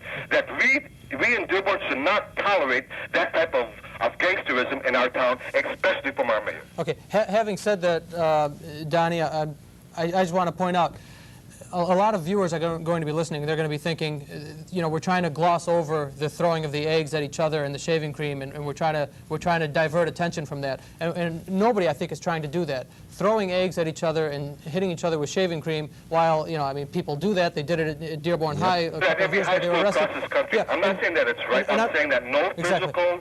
Now, I'm not saying, we're not saying that that's right. I want to make it clear to the viewers out there, we're not saying that that's right. The children should have been stopped from doing that. They could have been properly arrested just like they were at Dearborn High. I think the concern here isn't that that they were throwing eggs and arrested for throwing eggs. If they were arrested for throwing eggs and disorderly conduct like that, that's okay. They did that at Dearborn High, and that's perfectly appropriate. The concern here is that the police may have overstepped their bounds in arresting them. The claim that these children are making is that they were beat up by the police officers in the process of doing it. And that's all we're saying. Now, that's where the concern is. That's where the battle is. I just want to make sure that everybody knows where the lines are. And what we are saying I'm not saying that happened. Do the police have the right to make arrests? They most certainly do. That is their job. They don't have the right to beat up on the children. And I want to say something else, too, Russ. Yeah. Last year at Dearborn High, if the mayor of the city of Dearborn would have went there and started yelling, kick their asses, those parents in West Dearborn would have them in court today. Well, now give us the same privilege. Give us the same privilege. Of course, you're saying that the mayor hollered this? Well, wait a minute. Calm down, Donnie. Come on, Donnie. Get back to reality. Listen, did the mayor holler to the assembled crowd, kick their asses? Over the loudspeaker in his car. Oh, he did? Yes, okay. he did. I never heard that one before. And, well, then, you know what, then, ask...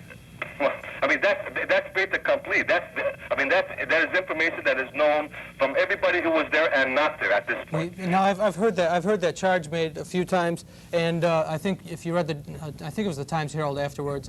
Doyne Jackson was in the car with him when he said it. Yeah, I know. What I'm saying is Doyne Jackson afterwards said, in the Times Herald was quoted as saying something like, well, it's possible that the mayor might have said that knowing the mayor. And one more thing, too. We haven't had a denial. How dare I don't know Mr. if it Guido? happened. How dare Mr. Guido tell the Arab community, if you don't like it here, get the hell out. Who the hell is he to talk to any American like that? Shame on him. Well, some people wonder why you can talk to the community at Hall the way you do and say, shame on you. Well, no, again. No, I'm not. Listen, we'll deal with our own problems. All right, again. Wait a minute. We're all part of this. You're not the only American here. No, again, I think the problem is we don't think... Well, I get that impression sometimes. No, I don't think, again, I just want to point out, I don't think it's a problem for the mayor to say, if you don't like being arrested for breaking the law, get the hell out of here. I think if that's what he was saying, that's one thing. I know. I think the problem is, and again, I just want to make sure that the viewers all understand where the conflict is. And that is, if he's saying, if you don't like being beaten up, then get the hell out of here. That, I think, is wrong. Apparently, that's how it's unfolded. Yeah, and see that, and I think that's But again, we really don't know that. But we just have to find out. I think we just need to establish some sort of a dialogue to find out. What? Russ, let me explain something to you. 5 years ago, during a summer school program in the South End, there was $28 worth of damage done by Arab students. And Doug Thomas had a half a page in the Times Herald condemning that. But when they almost burned down Etzel Ford 2 times and Snow Library, he utter uttered one sound. Now, at least be fair about it. Doug and Thomas... last Tuesday, they passed a resolution, if you can imagine, that Doug Thomas and Bob Knope are passing resolutions supporting... Oh, no, the whole council. The whole council voted for it. So did Sereni. And Susan Sereni, and we know where she's coming from. However... You don't think Susan Sereni is a fair representative? She's an elected representative. About the whole Dearborn City Everybody's wrong but Donnie Eunice. That's what's so amazing. Why don't they wait for the court? Donnie, I got to go. You've had your time. I want to invite you on. If you'd like to come on, you know, you're welcome, Don. And sincerely, you're welcome to come on. All we are asking for in the Arab community is for fair play. And Don, I think that everybody wants that as much as you want. But sometimes I think it has to be, it has to come from your way too. Well, Don. it does, and it's a fairness is a two-way street, and I think. Now, I want to say it again. Now, I know that you and Mr. Berry have a wonderful friendship. Right. He's a dear friend, and I've admitted that very freely. That doesn't mean that his enemies have to be your enemies. No, I understand that. Okay. Don, I understand that. Don, you have every right to mouth off. I say that, and you know that. But I take offense, Don. I take offense when you say I'm no friend of Access. I gave up my time, okay, for the telethon. That's my time contracted. And we appreciate that very much. And I also believe and I would fight to the end because I, too, was the son of an immigrant. I know. I've heard slurs. I had police pick on me. But, Don, I think there's a different way that we can handle some of these things, and I think part of this problem is the way that it got into the media, and I'd like to find out. Don, I got to take some other calls because I've given you more time than Mike Berry, and he'll yell at me, okay? Well, anyway, just one last Okay, Don. comment is that the Arab community wants good police protection in the city. Okay. And they want good police work, and they want to be part of this city. And any police officer who's going to ruin the reputation of a good police department Ought to be canned. has to be dealt with. I agree with you. And We're not in an argument on there, Donnie. We think that our mayor should be at the head of that to make sure that our city is not embarrassed time and time again in the newspaper by the city parks or the Arab brochures or the Arab problems or beating children up at high schools. Well, let's see if that beating children up at high school. Let's find out. Let's let the court determine that. That's an inflammatory statement. Goodbye, Don. Good night. Bye-bye. Don Eunice. Again, and I think he is the vice president of Access. Right. And I think the thing that comes through on the executive again, committee. Right. I think the thing that comes through again, time and time again, is that if it would, I mean, what we need is, we're not attacking the police department, we're not attacking, I understand Police Chief Diesel coming out and supporting his police officers. That's his job. He did that well, and I totally support his position in doing that. But again, I think the position that he has recently come out with, if that were his initial position, I would have been a lot more supportive of him. And that is, my police officers didn't do anything wrong. I support my police officers, but we're going to investigate it. And if it turns out they did something wrong, we're going to take disciplinary action. That's what I thought he said. He didn't say that initially. He did not say that initially. Initially, his position was, my police officers didn't do anything wrong. I haven't heard any complaints, and that's the end of it. All right. Now, do we have other callers? You want to take three? None of the lights are working on here, by the way. Lots of callers. Lots of callers. Gee, and we only have about 5 minutes. Hello, you're on the air. I'm Ned from Dearborn. Yeah. Mr. Gibb? Yes. I want to talk to Mr. Mahmoud, the lawyer. He's right here. Right here. Hello? Yes, sir. What was your name again? I'm sorry, I didn't catch it. I want to talk to you, sir. Yes, sir. We get sick and tired here with you people. Here, first is the United States. We have to have respect for that country. Absolutely. I said to give you opportunities, we're giving you help, we're giving you education. Absolutely. And you all time complain about police department, about the city, about the United States, about law, about the Constitution, and especially the guy before talking to me. Look here, my friend. If you think you don't have enough freedom, if you think you don't have respect for this country, if you think you don't like this country, better take the suitcase and go belong you are. I don't think that... USA, and USA gonna be, how long is this? We washing with blood that country. We protect you with our blood that country. You can't walk around here because you come from Arabia and make law and complain about police. When the police say you stop, and you have to stop. Oh, yeah. You have to respect the law. You have to respect the USA. You have to respect the government, the United States government. No, you just walk around here. You stink. Dearborn before is that me personally, sir?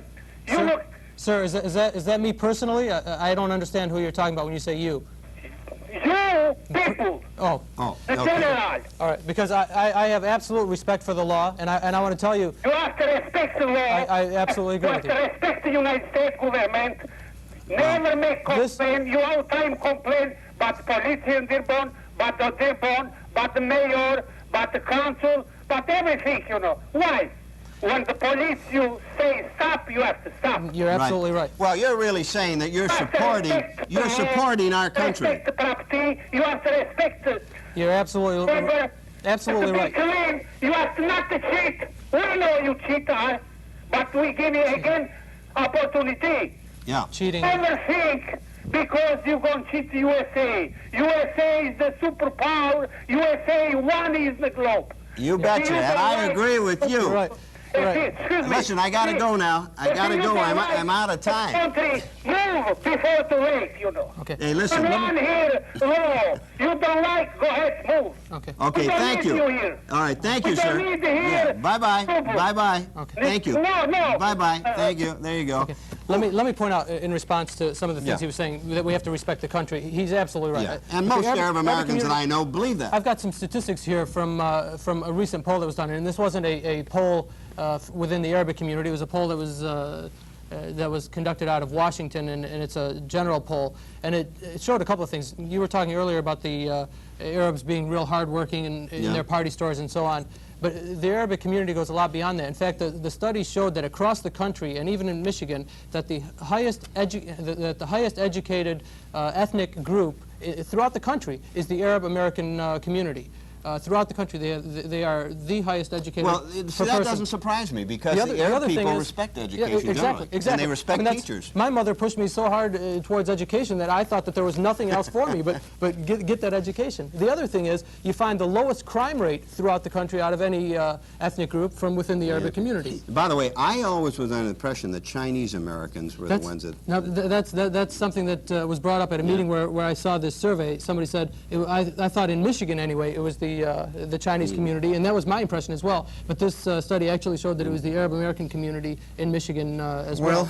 Now, and that they also have one of the highest per capita incomes of any ethnic group. Well, the people work they're hardworking. They're hardworking. You know, that's what zings me about it, because I know so many positives. And let's say that these youngsters were throwing eggs and they got stopped, and we'll wait till the court comes in, because that's where I think this whole thing went screwy. Exactly. But the damage has been done, and I still believe that there were people in Access pushing the media. I honestly believe that. It's possible.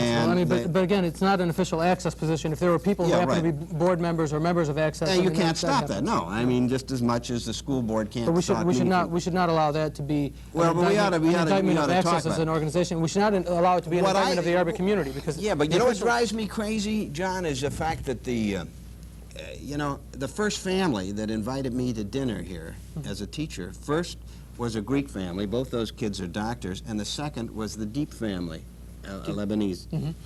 And, you know, I go back that. And I've had so many kids that are of Arabic descent. And frankly, you don't see them as Arabic. I mean, the first day, maybe, you know, and then after that, they become kids. Either they're good kids or they're screw-off kids. And just as Donnie Eunice pointed out that there are hotshots in the police department, I would suggest that there are a few hotshots in every Arab organization. And there are even a few that are on television. Or cable vision. You know, you got to go there. Listen, I think we're about, do you have time? Well, my watch shows we're a thing, but okay, number 4? You want me 4? Hello, oops. Somebody doesn't want to talk Hello? to you. What number? The only one that's lit is line 1. Are these reversed tonight? Yeah, hello, you're on the air. Yes, sir. I'm responding to that old man. My name is Gerard Bazzi. Yeah. Okay, I'm responding to that old man with that racist voice. Okay. In general, the Arabs in Dearborn, they go by law. You know, they don't break laws. If a few kids did break the law, we should not talk about all the Arabs in general. You betcha. I agree with that, Mr. Bazzi. Okay. If he's going to come in on the air and start bad-mouthing the Arabs, I can tell him to eat some dirt himself. Okay, but let's try to keep this as clean as possible, as well. I am clear. He's the one that... Yeah, I know, but that's why I'm saying let's not respond in kind. No. I mean, he wanted to get nasty, and we'll let him do that. You're right. If he wants to leave, if he doesn't like to live where the Arabs are living, tell him to pack his suitcase and take a hike. Okay. Listen, I'm just about out of time. I graduated from Fulton High School. Me too. Okay, we have never done anything like that over there. Yeah. If a few kids, a newcomer that don't know the law, got out of hand, we should never say the whole community is doing it. Exactly. You betcha. Exactly. I mean, and that's my position. I live in Dearborn. I respect the Dearborn police, and I have never been picked on by the Dearborn police. Good. Well, that's... When I first got my driver's license, I was speeding one time. The police warned me. You too? Yes, I did. Me too. All the police did to me says, look, I'm not going to ticket you. Don't do it again. Slow down. That's it. That was pretty fair. We got a break. Listen, Mr. Bazzi, I got to go. It's that time. Thank you. I thank you for calling, sir. Good night. Thank you, sir. Well, you know, that's the kind of calls. These last two really were saying that they're proud to be Americans. Right. Really, exactly. that's what they're saying. The first guy was a little hard to understand because he got so emotional. But the bottom line, that's overwhelming calls that I have. And by the way, I would not question Donnie's Americanism either. That's right. That's right. He's got and, you know, I asked him a question about being a communist or a communist. But I think that's a legitimate, because I don't think it's a crime. I don't think it's a crime in this country to be a communist. Right. And, Well- but I think it's nice to know, just as if you're a Republican or a Democrat. By the way, Engler wrote me a letter and said, thanks for support. I am not supporting you, Mr. Engler. I'm sorry. You know, somebody gave him the wrong information. Listen, I'm sure we're going to talk more about this, and we'll see where we go. But I want to thank you for coming by. I want to thank you. I know, for having me. well, probably you get kicked in the fanny by some people for being Both on sides. my show. Yeah, Both sides. well, that's what being a talk host. You That's know, true. if I agree with Donnie, I'm his friend. If I disagree, and that goes with the territory. I accept that, and he does too, I'm sure. Anyway, I thank you very much for coming by, John Hamoud. Let's hope we get over and our community survives this one. I certainly hope And so. boy, I'll tell you, if the kids are found guilty, I'm going to raise hell. I'm going to call the media and say I want that publicized. I've asked for the urban community for a commitment from them that if it turns out that the There may be a big children, paper, that an they do article. something. Well, Yeah. I don't know about Oh, I putting want an a big article. I want a big I don't know article about an article, apology. but they ought to tell There the you go. children. Don, what do they call you now? John, John. good luck. And Well, thank you. Russ Gibb, for those who gave us a call tonight, I want to thank you. For those of you that took time to, give us a letter, I want to say thank you. But most of all, I'd like to thank you for just being you. Russ Gibb at Random. Good night.